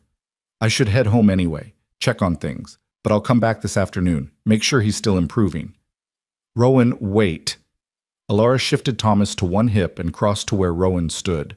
This close, she could see the exhaustion in his face, the worry that hadn't quite faded. "I don't know how to thank you. What you did yesterday, staying through the night. You don't have to thank me." But his voice was softer now, rougher. "When I heard him cry like that, when I saw how scared you were..." He stopped, swallowed hard. "I couldn't leave. Couldn't even think of leaving." "Why?" Alara asked the question she'd been circling around for weeks. "Why do you care so much? About us? About Thomas? Why?" Rowan was quiet for a long time. Then he reached out, his calloused fingers gentle as they touched Thomas's small hand. The baby immediately grabbed his finger, holding tight. "Because," Rowan said slowly, "for 6 years I've been half alive, going through motions, existing but not living. And then you walked up to me in that church and asked me to pretend to be this boy's father. And for the first time since I lost my own son, I felt something besides grief and guilt and emptiness." His blue eyes met hers, and they were devastating in their honesty. "You and Thomas, you brought me back, made me remember what it feels like to care about something besides just getting through another day. So when you ask why I care, why I stayed, it's because you two gave me a reason to stay, gave me something worth protecting again." Alara's throat was too tight to speak. Thomas chose that moment to babble something. "Da-da-da!" reaching both hands toward Rowan now. They both froze. It was just baby babbling. Thomas had been making those sounds for weeks, random syllables that didn't mean anything, but this time the sounds were directed, intentional. He was reaching for Rowan and calling for him. "He doesn't mean," Alara started. "I know." But Rowan's voice had gone rough, and when he looked down at Thomas, there was something raw and broken and healing all at once in his expression. "I know he doesn't." But Thomas insisted. "Da-da-da," his little hands opening and closing, demanding. And slowly, carefully, Rowan reached out and took him from Alara's arms.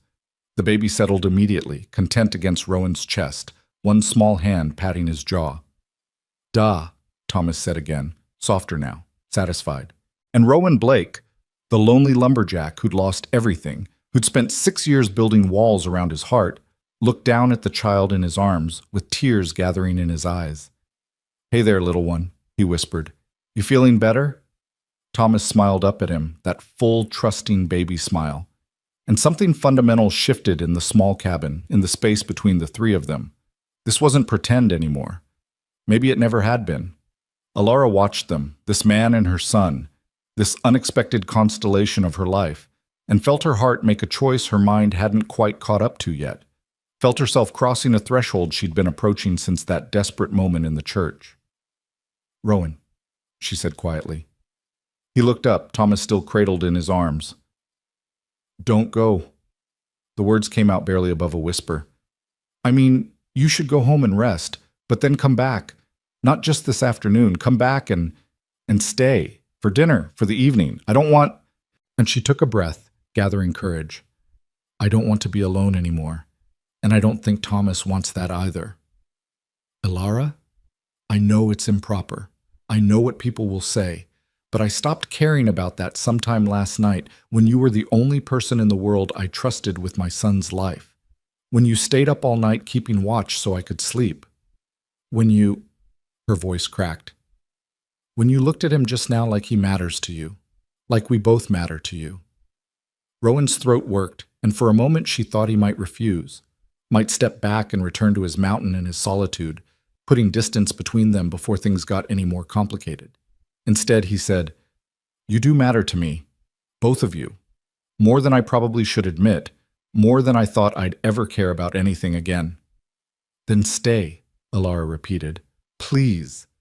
Thomas, apparently sensing the weight of the moment, made a small sound of agreement. Rowan's lips quirked, not quite a smile, but close. "All right," he said finally. "I'll go home, take care of what needs doing, but I'll be back by evening, and Alara—" He paused. "I want you to be sure about this, about what you're inviting, because once I start really being part of your lives, I don't know if I can step back again. I don't want you to step back." The certainty in her own voice surprised her. "I want you here. We want you here." Something in Rowan's expression eased, and for the first time since she'd met him, Alara saw him genuinely smile. Not that slight quirk of his lips, but an actual smile that reached his eyes and transformed his whole face. "Then I'll be back," he promised. "Count on it." He handed Thomas back to her reluctantly, the baby protesting the transfer with a small whine.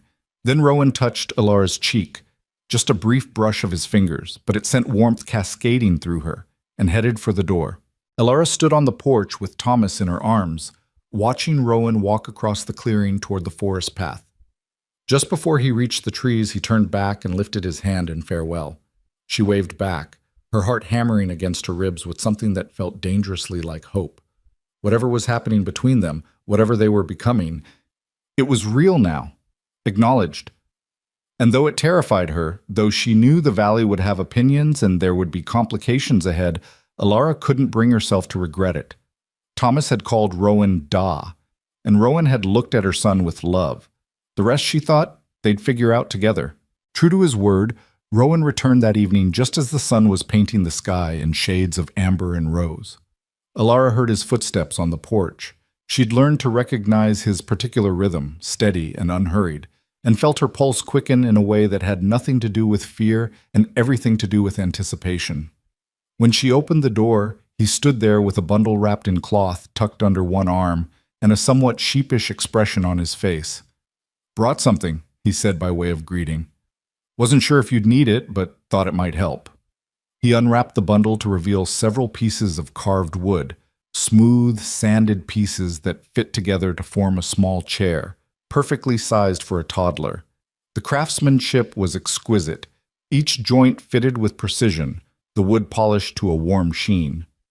"For Thomas," Rowan continued when Alara didn't immediately respond, "for when he's bigger, old enough to sit at table properly. I carved his name into the back, see?" He turned the chair, and there it was, Thomas, carved in simple, elegant letters across the top rail. Something about seeing her son's name rendered permanent in wood, shaped by Rowan's hands, made Alara's eyes sting with unexpected tears. It's beautiful, she managed. When did you, how did you have time to? Been working on it for a few weeks now. At night, mostly. Gives me something to do besides think. He set the chair down carefully just inside the door. Wasn't sure when I'd give it to him, but after last night, after he... Rowan's voice caught slightly. Seemed like the right time. Thomas, who'd been playing contentedly on a blanket near the hearth, caught sight of Rowan and immediately began his demanding da-da-da refrain, arms outstretched. Rowan crossed to him without hesitation, scooping him up and lifting him high enough to make the baby squeal with delight. "How's he doing?" Rowan asked, his attention focused on Thomas's face, checking for any signs of lingering illness. "Fever still down?"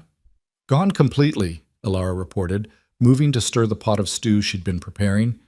"He nursed well this afternoon and kept everything down. Dr. Morrison was right. We caught it early enough." "Good."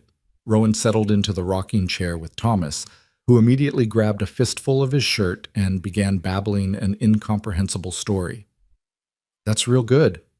They fell into an easy rhythm that evening, Ilara cooking while Rowan entertained Thomas, then eating together at the small table while Thomas dozed in his cradle. The conversation flowed naturally, comfortably, touching on small things and larger ones.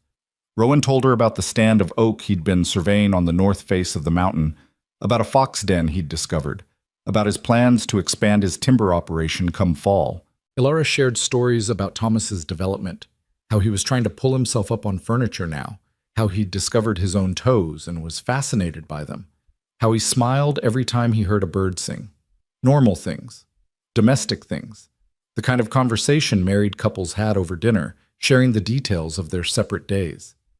The thought sent a flutter of something through Ilara's chest, not quite fear, not quite excitement, something in between. "You're quiet," Rowan observed after they'd cleared the dishes. "Something on your mind?" Ilara dried her hands on her apron, trying to organize thoughts that felt jumbled and complicated. "I was just thinking about how natural this feels. You being here, the three of us together, and that scares me a little." "Why does it scare you?" "Because nothing this good has lasted in my life." The admission came out more raw than she'd intended. "Henry and I had 2 years of marriage before the fever took him. 2 years. And I thought that was forever, that we'd have decades together. But we didn't. And now here you are. And Thomas loves you, and I—" She stopped, unable to quite finish the sentence. Rowan stood, crossing to where she stood by the wash basin. He didn't touch her, but his presence was solid and grounding. "And you what?" "I'm afraid," Ilara whispered, "of caring too much, of letting you become necessary to us, and then losing you too. I don't think I could survive that again." "Ilara," Rowan's voice was gentle but firm, "I can't promise you forever. Nobody can. Tomorrow isn't guaranteed for any of us. You learned that with Henry, and I learned it with Sarah and my boy.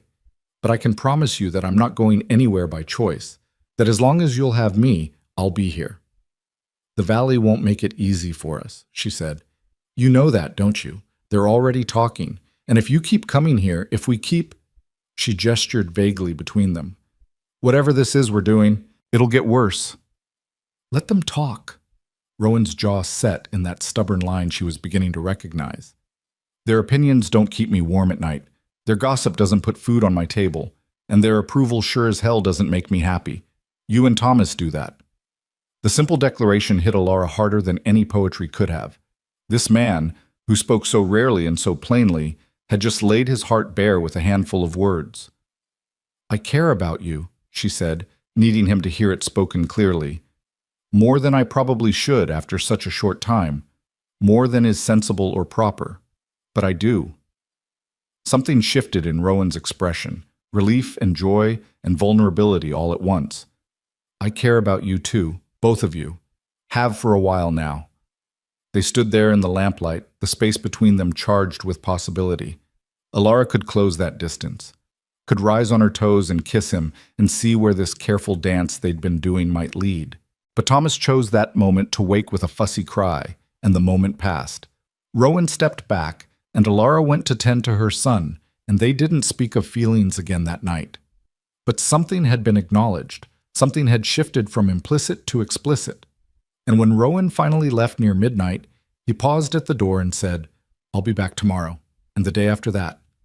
As many days as you'll let me." "I'll let you," Alara said softly, "for as many days as we get." The pattern established itself quickly after that. Rowan came every day, sometimes early in the morning, sometimes in the afternoon. He brought timber to repair the cabin's weaknesses, supplies from town, once even a rocking horse he'd carved that made Thomas shriek with delight. But mostly, he brought himself. His steady presence, his quiet competence, his unexpected gentleness with Thomas. He taught the baby to clap his hands together, to play peekaboo behind his large scarred fingers, to laugh at funny faces. And he helped Alara with everything, splitting wood, hauling water, repairing the endless small things that broke on a homestead. He worked alongside her in the garden, his large hands surprisingly deft with delicate seedlings. He sat with her in the evenings while she mended clothes, their comfortable silence broken only by Thomas's babbling or the crackle of the fire. It felt like building something, like laying a foundation, brick by careful brick. The valley noticed, of course. How could they not? The hermit lumberjack had essentially moved into the widow's life, and the scandal of it grew with each passing week. Mrs. Sullivan stopped speaking to Alara entirely. The Hawthorns crossed the street to avoid her in town. Even Mrs. Chen, who'd been kind after Henry's death, looked at her with disappointment now. "People are talking, Alara," the midwife said one afternoon when they crossed paths at the general store.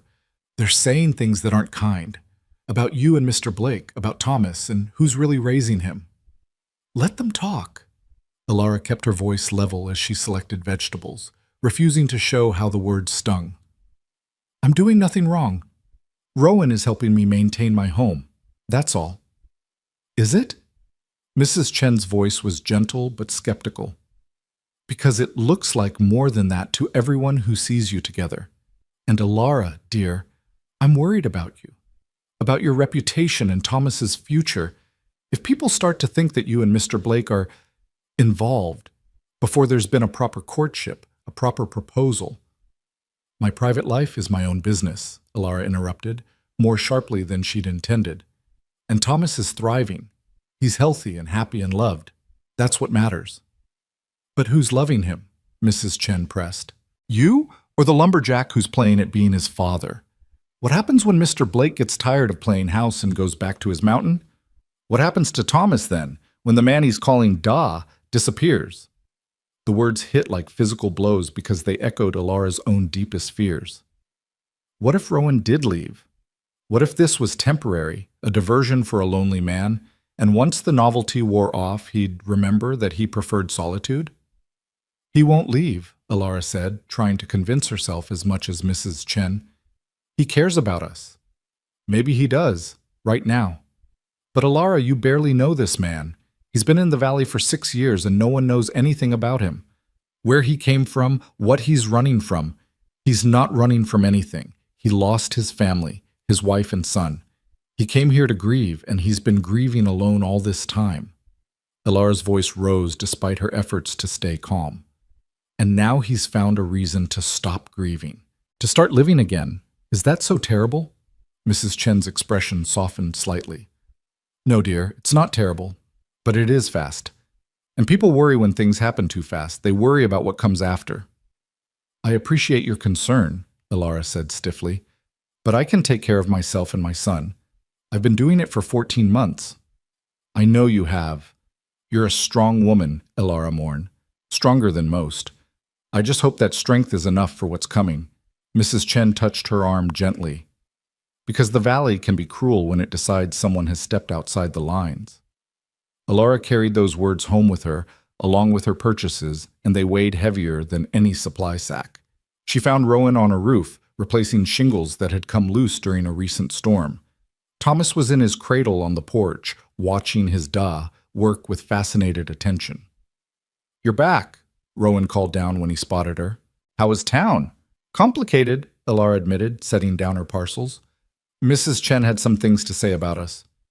About our arrangement." Rowan climbed down from the roof with practiced ease, wiping his hands on his trousers. "I expect she wasn't complimentary." "She's worried about my reputation. about Thomas's future, about what will happen if... Alara stopped, unable to voice the fear. If I leave, Rowan finished for her. His expression was serious as he crossed to stand in front of her. Is that what you're afraid of? That I'll get bored and abandon you both? You have to admit it's a reasonable fear, Alara said defensively. We've known each other barely 3 months. People don't build lives together that quickly. They don't...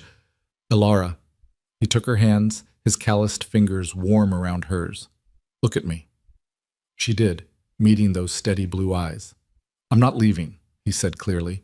I'm not playing at this. I'm not going to wake up one morning and decide I prefer my lonely mountain to your company. This, you and Thomas and this life we're building, this is real for me. The realest thing I've felt in 6 years. But how can you be sure? The words burst out of her. How can you know that this will last? That in a month or 6 months or a year, you won't regret tying yourself to a widow with a baby and a cabin that needs constant repairs? Rowan was quiet for a moment. Then he said, Come with me. I want to show you something. He led her inside to where he'd left his coat draped over a chair. From the inner pocket, he pulled out a small wooden box worn smooth with age. With careful fingers, he opened it. Inside was a lock of dark hair, tied with a faded ribbon, a woman's wedding ring, and a small baby's shoe, no bigger than Rowan's palm. This is all I have left of them, he said quietly. Sarah and Henry, yes, I named him Henry too. These bits of cloth and metal and hair. I've carried this box with me every day for 6 years, every single day. And for 6 years, I couldn't imagine caring about anything or anyone again. Couldn't imagine wanting to. He closed the box gently, then looked at Alara. 3 months ago, you walked up to me in that church and asked me to pretend to be your son's father. And I said yes because something in your desperation, your fierce love for Thomas, woke something in me that I thought had died. And every day since, that something has grown stronger.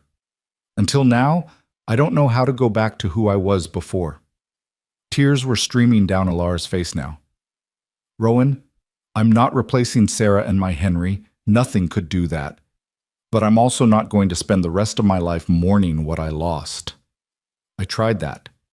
It nearly killed me. He touched her face gently, wiping away tears with his thumb. You and Thomas, you're not replacements. You're new. You're different. You're a second chance I never thought I'd get. And I'm not fool enough to walk away from that. I'm scared, Alara whispered. I'm so scared of loving you and losing you. I know, I'm scared too. His honesty was devastating. But I'd rather be scared with you than safe and alone. Wouldn't you? And when he put it like that, when he made it so simple and so clear, Alara found she had no argument left. She stepped into his arms, and he held her, and they stood there in the cabin while Thomas babbled contentedly on the porch and the afternoon sun painted everything gold. The valley is going to make things difficult, she said against his chest. Mrs. Chen was just the beginning. They'll talk and judge and possibly worse. Let them. Rowan's arms tightened around her. As long as we're honest with each other, what does their opinion matter? It might matter for Thomas, for his future here. Then we'll make sure he has a good future, together, however we need to do that. Alara pulled back slightly to look at him. What are you saying? I'm saying whatever the valley needs to see to accept this, to accept us, I'll do it. If that means a formal courtship with all the proper steps, fine. If it means something else, fine. I'll do whatever it takes to make this right in their eyes, so Thomas never suffers for our choices. The offer was more than Alara had dared hope for. You'd be willing to court me? Properly? With all the valley watching and judging every step? I'd be willing to marry you tomorrow if you'd have me, Rowan said bluntly. But I figure you might want some say in the timing. Alara's breath caught. Marry me? Why not? We're already living like a family, just without the blessing. Might as well make it legal, make it right in the eyes of God and the valley, and anyone else who cares to have an opinion. He studied her face carefully. Unless you're not ready for that. I'll wait if you need time. I'll wait as long as you need. It's been barely 3 months, Alara said, but her heart was racing with something that felt dangerously like joy. People will say we're rushing. They'll say I haven't mourned Henry properly. Do you love me? The question was direct, almost blunt, so very Rowan. Alara took a breath. Yes. God help me. Yes, I do. And I love you.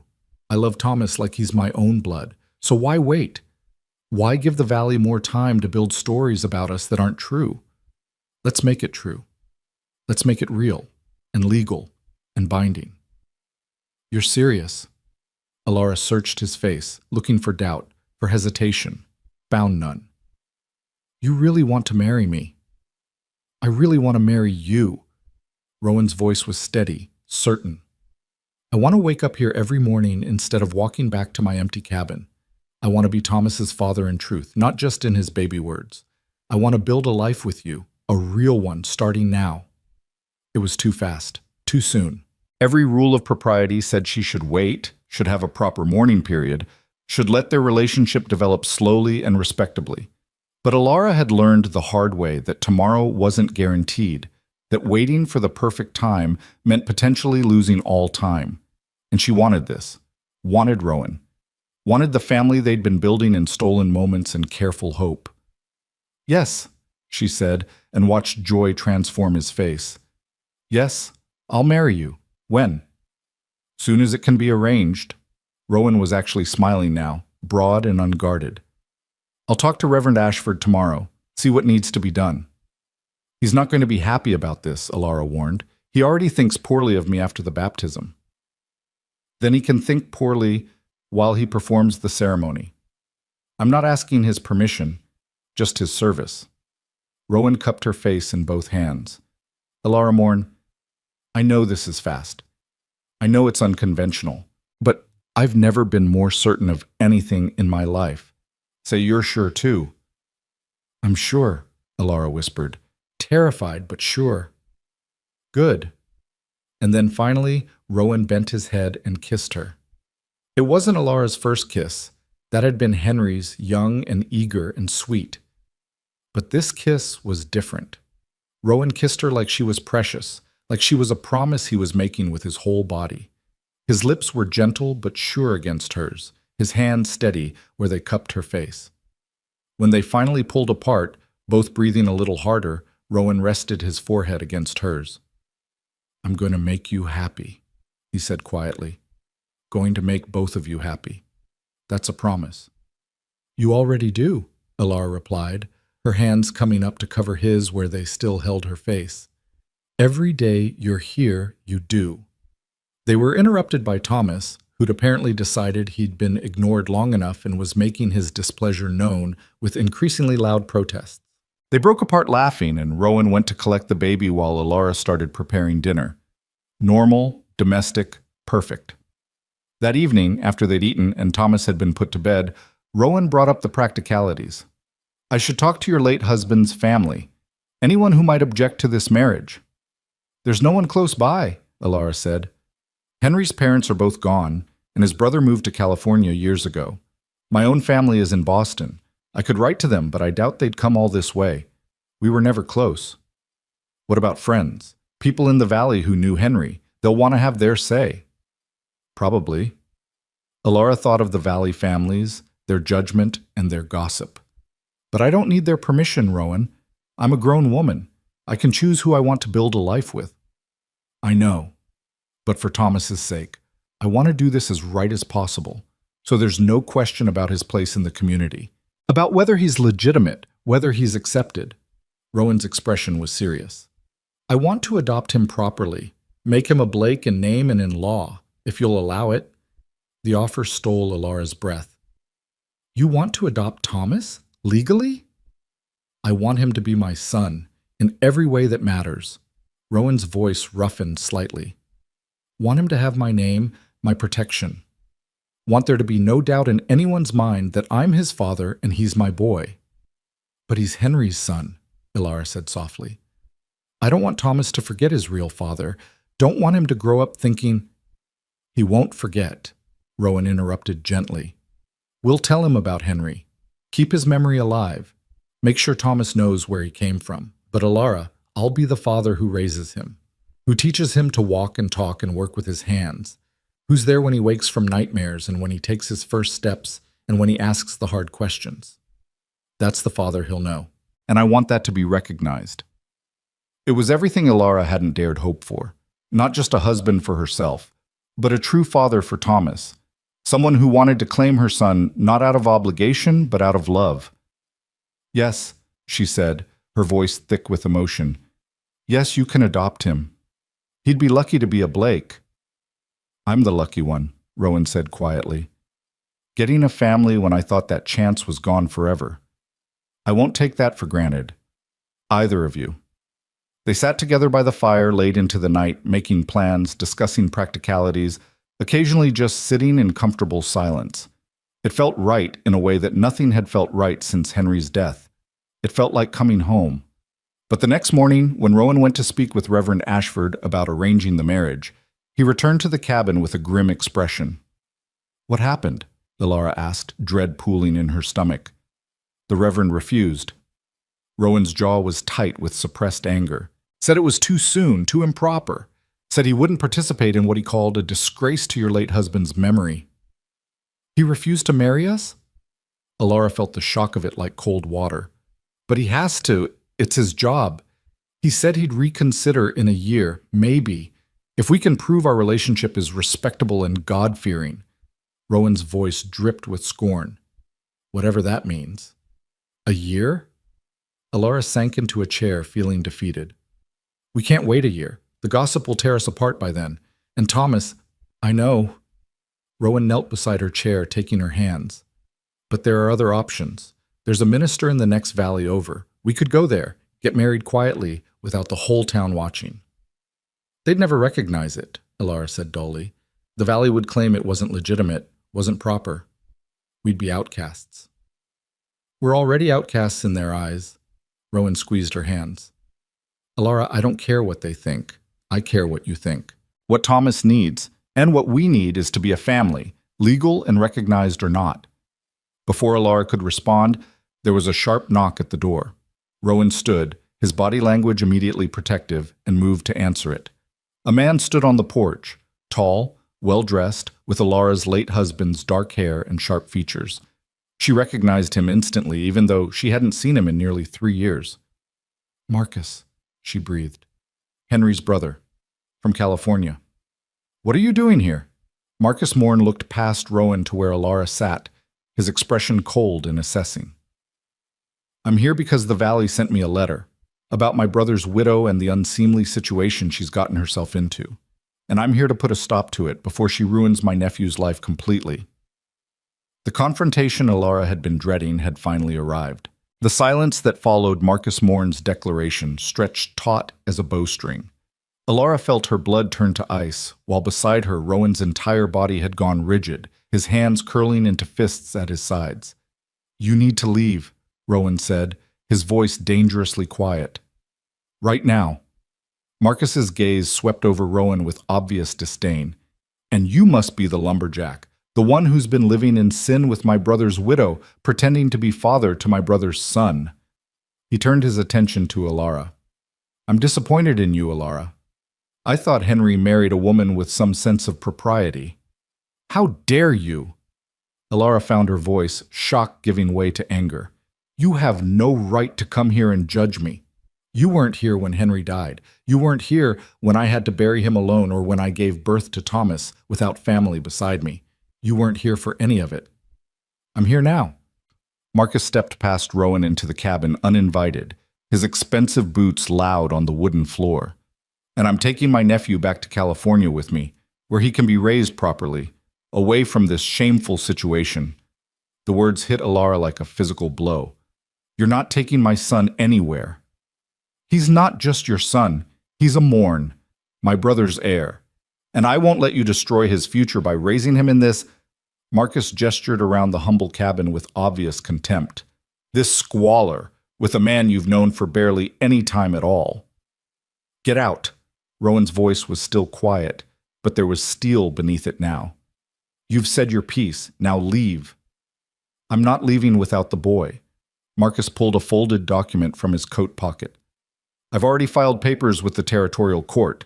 As Thomas's closest male relative and a man of means, I'm petitioning for custody. The hearing is in 2 weeks. Ilara's legs nearly gave out. Rowan moved to her side immediately, his arm coming around her waist to steady her. "You can't do this," she whispered. "He's my son. Mine. He's a child who deserves better than a mother who flaunts her indecency in front of the entire valley." Marcus's voice was cold, precise.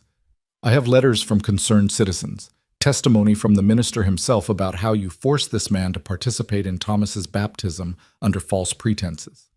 Evidence of your relationship with Mr. Blake here, conducted without any regard for decent mourning or proper courtship."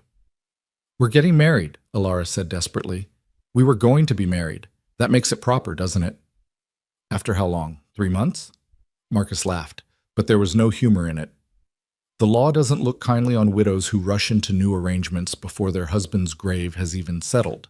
It suggests a certain moral flexibility that isn't suitable for raising children. "I've been alone for 14 months, Alara shot back. 14 months of managing by myself, keeping Thomas fed and safe and loved. I've done everything right, everything proper, until you decided propriety didn't matter anymore, Seek," Marcus finished. "Until you decided your own desires were more important than your son's reputation. Tell me, Alara, what kind of future do you think Thomas will have growing up known as the widow's bastard, raised by a hermit nobody knows anything about?" "Don't talk about him like that." Rowan's voice cut through the tension like a blade. "You don't know anything about us, about what we've built here." "I know enough." Marcus's gaze raked over Rowan dismissively. "I know you're a drifter who showed up in this valley 6 years ago with no history, no family, no references. I know you've been living as a hermit ever since. And I know that no reputable court is going to award custody to a woman who's shacked up with someone like you." "We are not shacked up," Alara said through gritted teeth.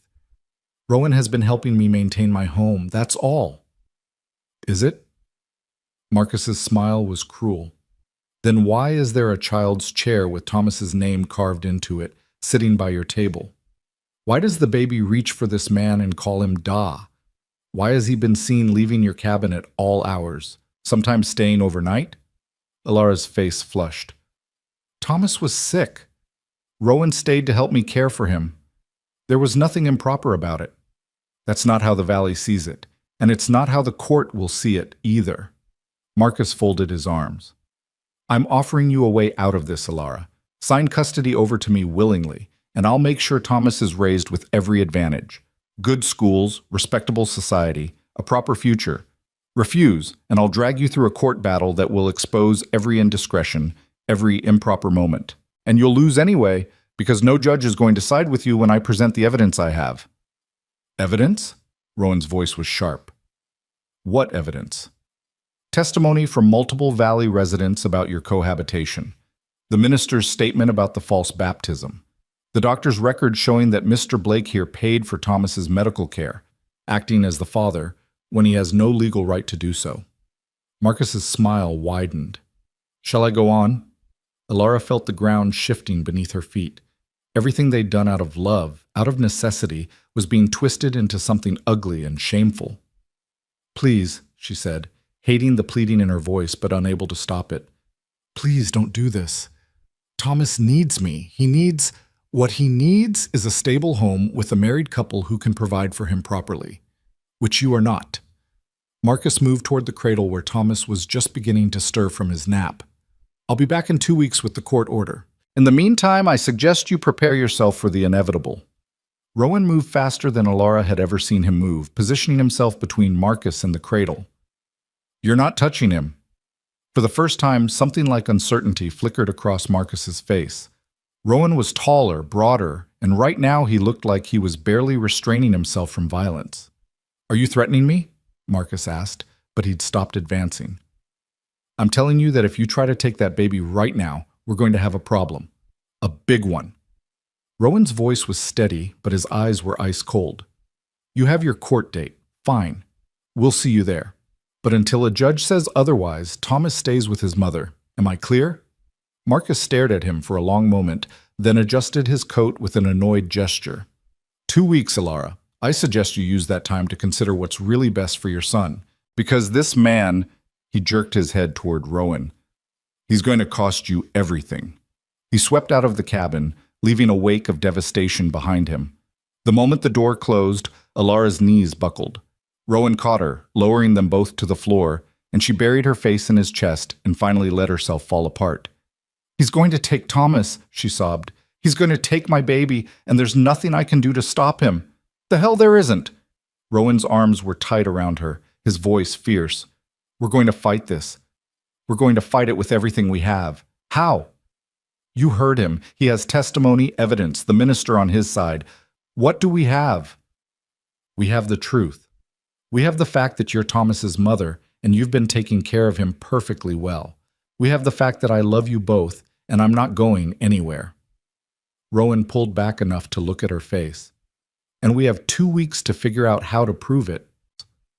But over the next 3 days, as they tried to build their case, Alara's hope dwindled. Every door they knocked on seemed to close in their faces. The lawyer in town refused to take their case once he heard Marcus Morn was involved. Reverend Ashford doubled down on his condemnation, declaring publicly that Alara had brought shame on herself, and that perhaps Marcus was right, perhaps Thomas would be better off elsewhere. Even people who'd once been friendly, who'd bought eggs from her or traded services, suddenly had nothing to say to her. The valley had made its judgment, and that judgment was harsh. "They've already decided," Alara said dully on the third night, watching Thomas sleep peacefully in his cradle, unaware that his whole world was about to be torn apart. "Marcus has convinced them I'm unfit, and maybe he's right." "Don't say that." Rowan's voice was sharp. "Don't you dare say that." "But look at the situation objectively, Rowan. I'm a widow who let a man I barely knew into my life and my home. I let Thomas get attached to you. I let myself get attached to you. And now he's going to lose you, and it's my fault for not being more careful, for not thinking about the consequences." "Stop!" Rowan grabbed her shoulders, forcing her to look at him. "You did nothing wrong. You survived. You accepted help when you needed it. You let yourself be happy again.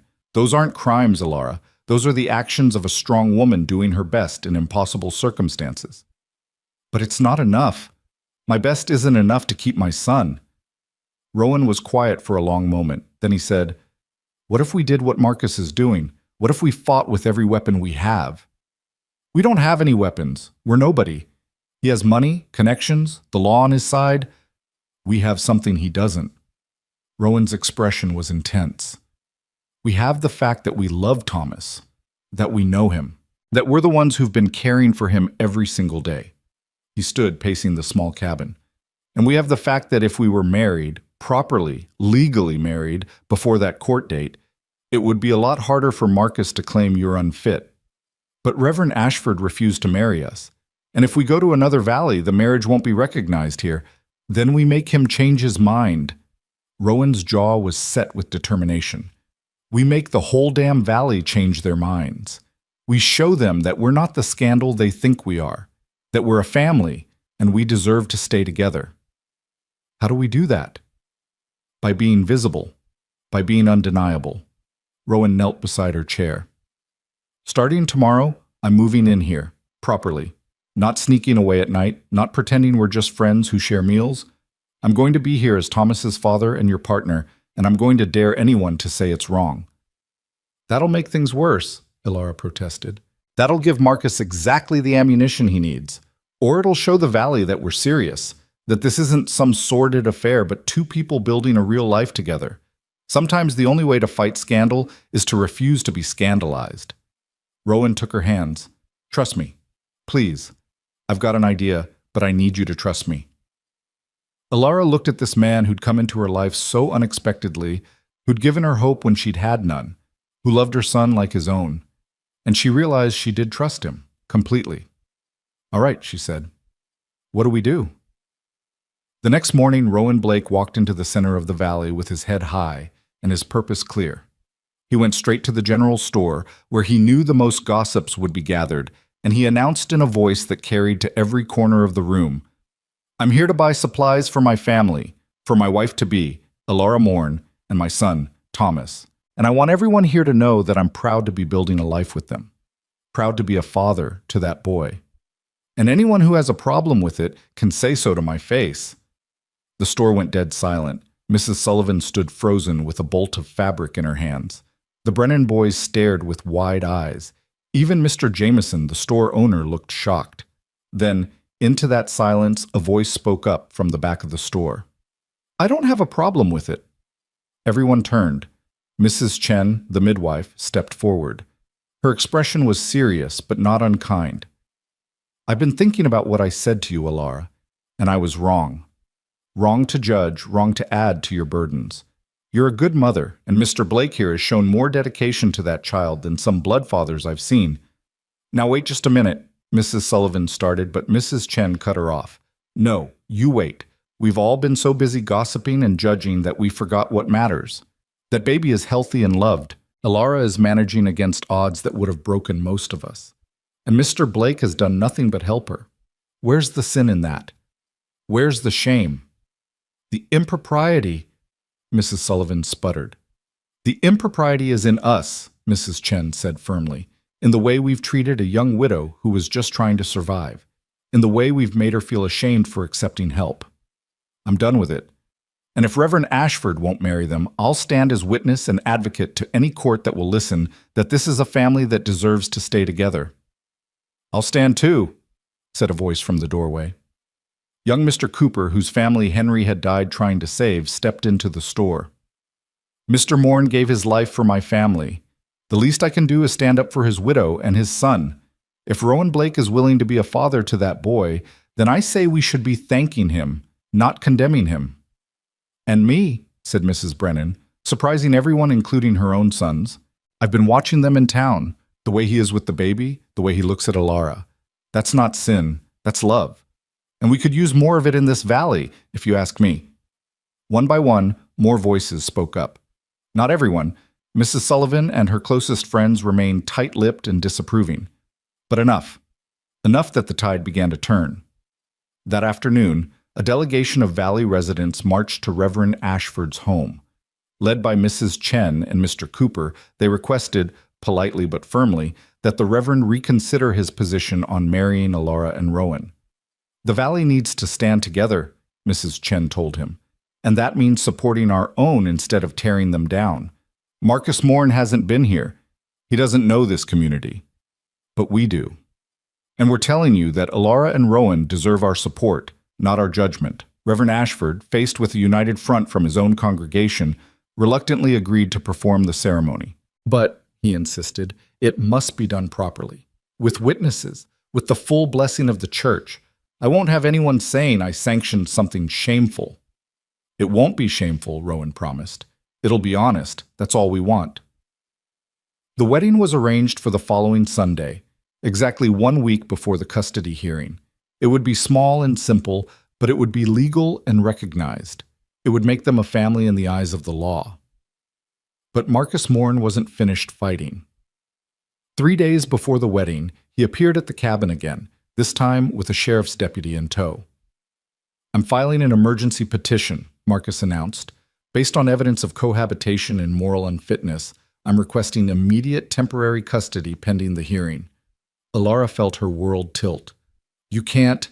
"I can and I am." Marcus nodded to the deputy. "Take the child." "Like hell." Rowan positioned himself in front of the cradle again, and this time the deputy's hand moved to his gun. "Mr. Blake, I don't want trouble," the deputy said. "But I have a court order here. If you interfere, then what? You'll shoot me in front of a baby?" Rowan's voice was steady, but Alara could see the tension in every line of his body. "That the kind of man you are, Deputy Carson?" The deputy looked uncomfortable. "I'm just doing my job." "Your job is to protect children, isn't it? So look at that baby. Really look at him. Does he look neglected, abused, unloved?" Rowan's voice rang with conviction. "That boy is healthy and happy. He's been cared for better than half the children in this valley. And you want to rip him away from his mother and give him to a stranger from California based on gossip and moral judgment?" Deputy Carson hesitated, his hand falling away from his gun. "Mr. Morn has legal standing. Mr. Morn has money and connections. That's not the same as legal standing." Rowan pulled a paper from his own pocket.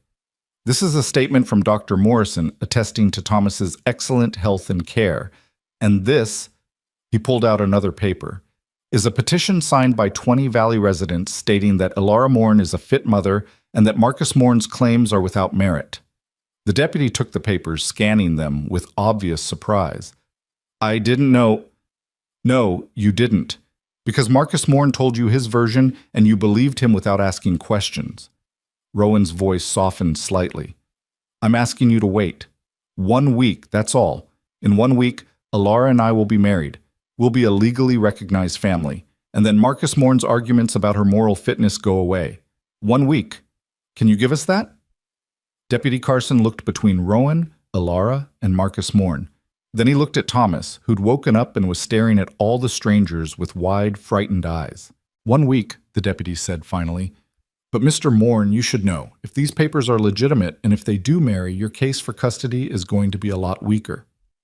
They won't marry, Marcus said confidently. Reverend Ashford won't perform the ceremony. I've made sure of it. Actually, came a new voice from the doorway, I will. Everyone turned. Reverend Ashford stood on the porch, looking uncomfortable but determined. Behind him stood Mrs. Chen, Mr. Cooper, and at least a dozen other Valley residents. I've been reminded, the Reverend said stiffly, that my duty is to minister to my congregation, not to judge them. And this congregation has made it clear that they support this union. So, yes, Mr. Morn, I will be performing the ceremony this Sunday as scheduled. Marcus's face went red with fury. You'll regret this, all of you. When I win custody and take that boy to California, you'll all remember that you chose the wrong side. We chose the side of love and family, Mrs. Chen said quietly, and I don't think we'll regret that. Marcus stormed out, and the deputy followed with an apologetic shrug. The moment they were gone, Alara collapsed into Rowan's arms, shaking with reaction. It's going to be all right, Rowan murmured into her hair. We're going to get through this. Together. The next 3 days passed in a blur of preparation. Alara had no money for a fancy dress, so Mrs. Brennan lent her one, simple but pretty, cream-colored with lace at the collar. Mrs. Chen offered to watch Thomas during the ceremony, but Alara insisted he be there. He's part of this, she said. He should be there when we become a family. Sunday morning dawned clear and bright. Alara woke early, her stomach a knot of nerves and anticipation. Today she would marry Rowan Blake. Today they would become a legal family. And in 1 week they would face Marcus Morn in court and fight for their right to stay together. The church was more crowded than Alara had expected. Word had spread, and Valley residents who'd shunned her for weeks now filled the pews, wanting to witness this unlikely union. Some were there out of genuine support, others out of curiosity, but they were there. Rowan stood at the altar in his best clothes, still work-worn but clean and pressed. His hair was neatly trimmed, his jaw freshly shaved, and when Alara walked down the aisle with Thomas in her arms, Rowan's expression transformed into something so full of love and wonder that it took her breath away. The ceremony was short and simple. Reverend Ashford kept to the traditional words, his voice steady, if not warm. When it came time for the vows, Rowan took Thomas from Alara's arms so she could place her hand in his. Do you, Alara Morn, take this man to be your lawfully wedded husband, to have and to hold from this day forward, for better or worse, for richer or poorer, in sickness and in health, as long as you both shall live? I do, Alara said clearly, her voice not wavering. And do you, Rowan Blake, take this woman to be your lawfully wedded wife, to have and to hold from this day forward, for better or worse, for richer or poorer, in sickness and in health, as long as you both shall live? I do, Rowan said, his eyes never leaving Alara's face. Then, by the power vested in me by the territory and by God, I now pronounce you husband and wife. Mr. Blake, you may kiss your bride. Rowan leaned in and kissed her gently, sweetly, while Thomas, perched on Rowan's hip, patted both their faces with his small hands as if giving his own blessing. The congregation broke into applause, and for the first time in 14 months, Alara felt something other than grief in a church. She felt hope. The week before the custody hearing passed in a strange mixture of bliss and dread. Alara was married now, wearing a simple gold band that Rowan had carved himself from a piece of oak and then plated at the jeweler's. They were a family legally, and Rowan had formally filed papers to adopt Thomas. But Marcus Morn was still out there, still determined to take Thomas away. And nobody knew which way the judge would rule. The morning of the hearing, Alara dressed carefully in her best dress and braided her hair with shaking fingers. Rowan, beside her, was quiet and focused as he prepared. Thomas, sensing the tension, was fussy and clingy. "Whatever happens," Rowan said as they prepared to leave for the courthouse, "we fight. We don't give up. Agreed?" "Agreed," Alara whispered. The courtroom in the territorial courthouse was smaller than Alara had expected, wood-paneled and austere. Judge Morrison, no relation to the doctor, was an older man with sharp eyes and a reputation for fairness. He listened as Marcus Morn's lawyer presented their case, detailing Alara's relationship with Rowan, the speed of their marriage, the questionable circumstances of their courtship. Then it was their turn. Rowan had found them a lawyer, Mr. Patterson, an older man who'd agreed to take their case after hearing their story. He presented their documentation, the marriage certificate, the petition from Valley residents, Dr. Morrison's medical assessment of Thomas, character witnesses.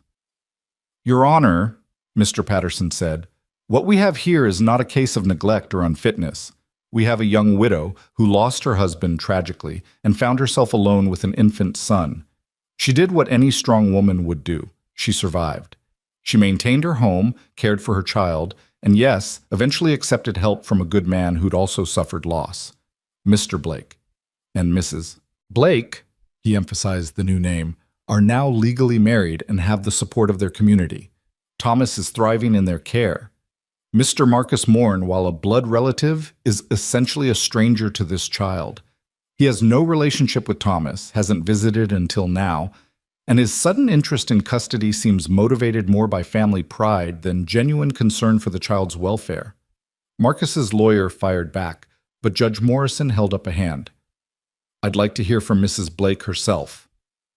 Alara's heart hammered as she stood. "Your Honor, I know our situation looks unconventional. I know people have judged me for accepting Rowan's help, for marrying quickly, for a lot of things, but everything I've done has been for Thomas, to give him a stable home, a loving family, a future. Rowan didn't just help me repair my cabin or split wood. He gave my son a father, something Thomas desperately needed, and something Rowan needed too, after losing his own family. We've built something real together, something that matters. And yes, it happened fast, but when you've lost as much as we have, you learn not to waste time when you find something worth holding on to." Judge Morrison studied her for a long moment. Then he turned to Marcus. "Mr. Morn, why do you want custody of your nephew?" Marcus stood, his posture confident. "To provide him with opportunities his mother cannot. Education, society, a proper upbringing in a respectable household." "I see. And where is this household?" "California. I have a successful business there, a large home. So you'd be taking the child away from his mother, away from the valley where he was born, away from everyone he knows, to live with an uncle he's never met." The judge's tone was neutral, but something in it made Marcus hesitate. "For his own good, yes." "His own good or yours?" Judge Morrison leaned forward. "Mr. Morn, I've read the depositions from Valley residents. I've reviewed the medical records. I've examined the evidence of the Blakes' marriage and home situation. And I have to say, I'm struggling to see what the child gains by being removed from a loving home and placed with a relative who, by all accounts, has shown no prior interest in his welfare." "Your Honor, the impropriety, there is no impropriety. They're married, legally and properly. The circumstances of their courtship may have been unusual, but I see no evidence of harm to the child." Judge Morrison looked at Thomas, who was nestled against Rowan's chest, one small hand fisted in his father's shirt. "In fact, that child looks remarkably content exactly where he is." Hope flickered in Alara's chest, almost painful in its intensity. "Mr. Morn," the judge continued, "I'm going to make my ruling now. After reviewing all the evidence and testimony, I find no grounds for removing Thomas Blake. Note the name as Mr. Blake's adoption petition is hereby approved, from his mother's custody. Mrs. Blake has demonstrated herself to be a capable, loving parent. Mr. Blake has shown dedication to the child's welfare and has the support of their community. Meanwhile, you, sir, have shown up with legal papers but no genuine relationship with the boy. Custody remains with the parents. Case dismissed." The gavel fell, and for a moment Alara couldn't process what had happened. Then Rowan was pulling her into his arms, Thomas squished between them, and she realized they'd won. They'd actually won. Marcus Morn stood rigid with fury. "This is not over." "Yes, it is," Judge Morrison said firmly. "And Mr. Morn, if you continue to harass this family, I'll hold you in contempt. They've done nothing wrong. Accept it and move on." Marcus stared at them for a long moment, his expression venomous. Then he turned and stalked from the courtroom without another word. Outside, in the summer sunshine, the small group of Valley residents who'd come to support them broke into cheers. Mrs. Chen hugged Alara tightly. Mr. Cooper shook Rowan's hand with enthusiasm. Even Reverend Ashford offered his stiff congratulations. "You did it," Mrs. Chen said, smiling through tears. "You fought for your family and you won." "We all did it," Alara corrected, looking at the faces around her, people who'd chosen to support them when it would have been easier to look away. "Thank you, all of you." That evening, back at the cabin that was now truly their home, Alara and Rowan sat together on the porch while Thomas played at their feet with the wooden toys Rowan had carved. The sun was setting, painting the sky in brilliant colors, and everything felt peaceful in a way it hadn't in months. "I was thinking," Rowan said slowly, "about what happens next. My cabin on the mountain. It's bigger than this one. More room for Thomas as he grows. We could move there, or we could build something new, something that's ours from the beginning." "I like it here," Alara said. "This is where I first learned to survive on my own, where you first came to help me, where we became a family.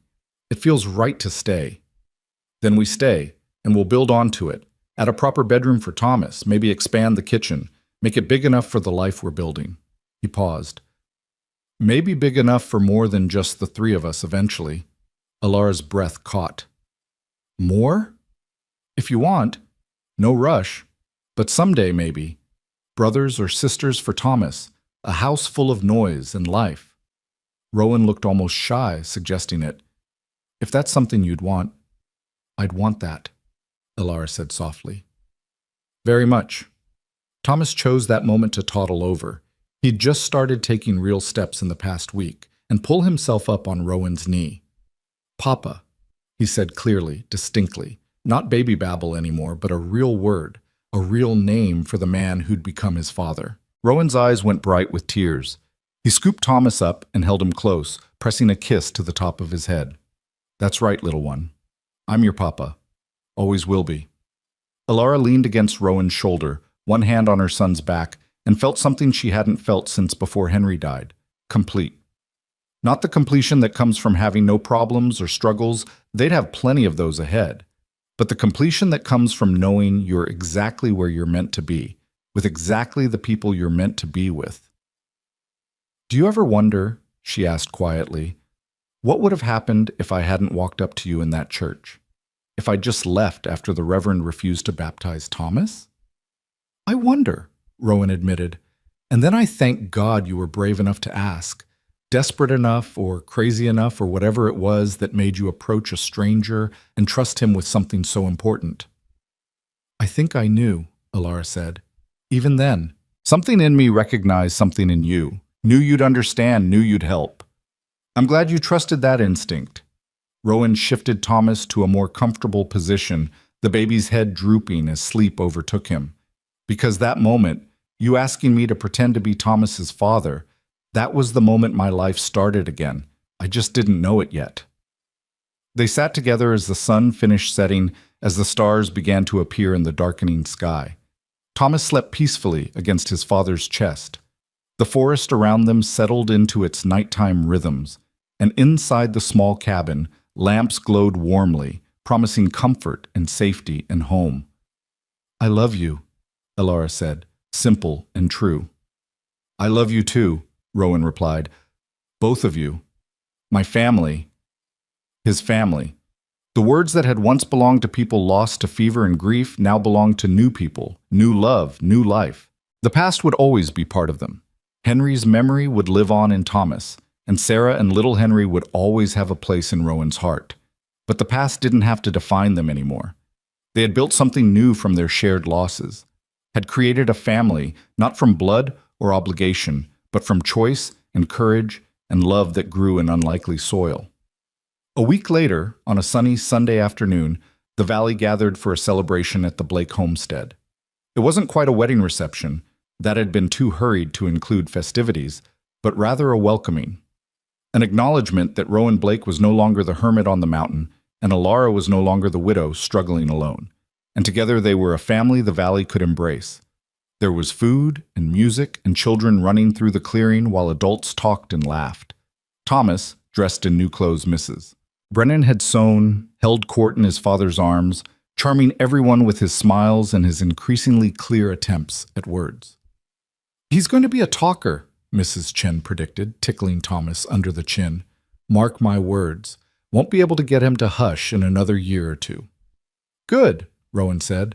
"House is too quiet anyway. Could use some noise." Alara watched from the porch, her heart full almost to bursting. All of this, had seemed impossible just months ago. She'd been so alone, so desperate, so certain that she and Thomas would always be outsiders. And then she'd found the courage to ask a stranger for help. And that stranger had said yes. Such a simple thing, such a complicated thing. One word that had changed 3 lives forever. "You look happy," Rowan said, coming to stand beside her while Mrs. Chen entertained Thomas. "I am happy. Terrified sometimes, waiting for something to go wrong. But happy." Alara took his hand, lacing their fingers together. "Thank you. For saying yes. For staying. For becoming exactly what we needed." "Thank you for asking," Rowan replied. "For trusting me. For giving me a reason to be more than just a man in the woods waiting for his life to be over." Thomas's laugh rang out across the clearing, pure and joyful and utterly without guile. The sound of a child who knew he was loved, who felt safe, who would grow up surrounded by family and community. "He's going to have a good life," Alara said. "Isn't he?" "The best we can give him," Rowan promised. "Together. Together." The word that had once meant Alara and Henry, that had briefly meant just Alara and Thomas, now meant something bigger. A family built from ruins and hope, from desperate questions and steady answers, from loss transformed into love. The sun set over the valley, casting everything in golden light. And in the small cabin at the edge of the forest, the Blake family, born from a widow's desperation and a lumberjack's loneliness, began their life together. It wouldn't always be easy. There would be hard times ahead, challenges to face, struggles to overcome, but they would face them together. A family not in spite of their pasts, but because of them. Stronger for what they'd survived. Grateful for what they'd found. And years later, when Thomas was old enough to understand, they would tell him the story of how his family began, how his mother was brave enough to ask a stranger for help, how that stranger looked at a desperate widow and her baby son and decided to stay, how love, real love, often begins with a single word, yes.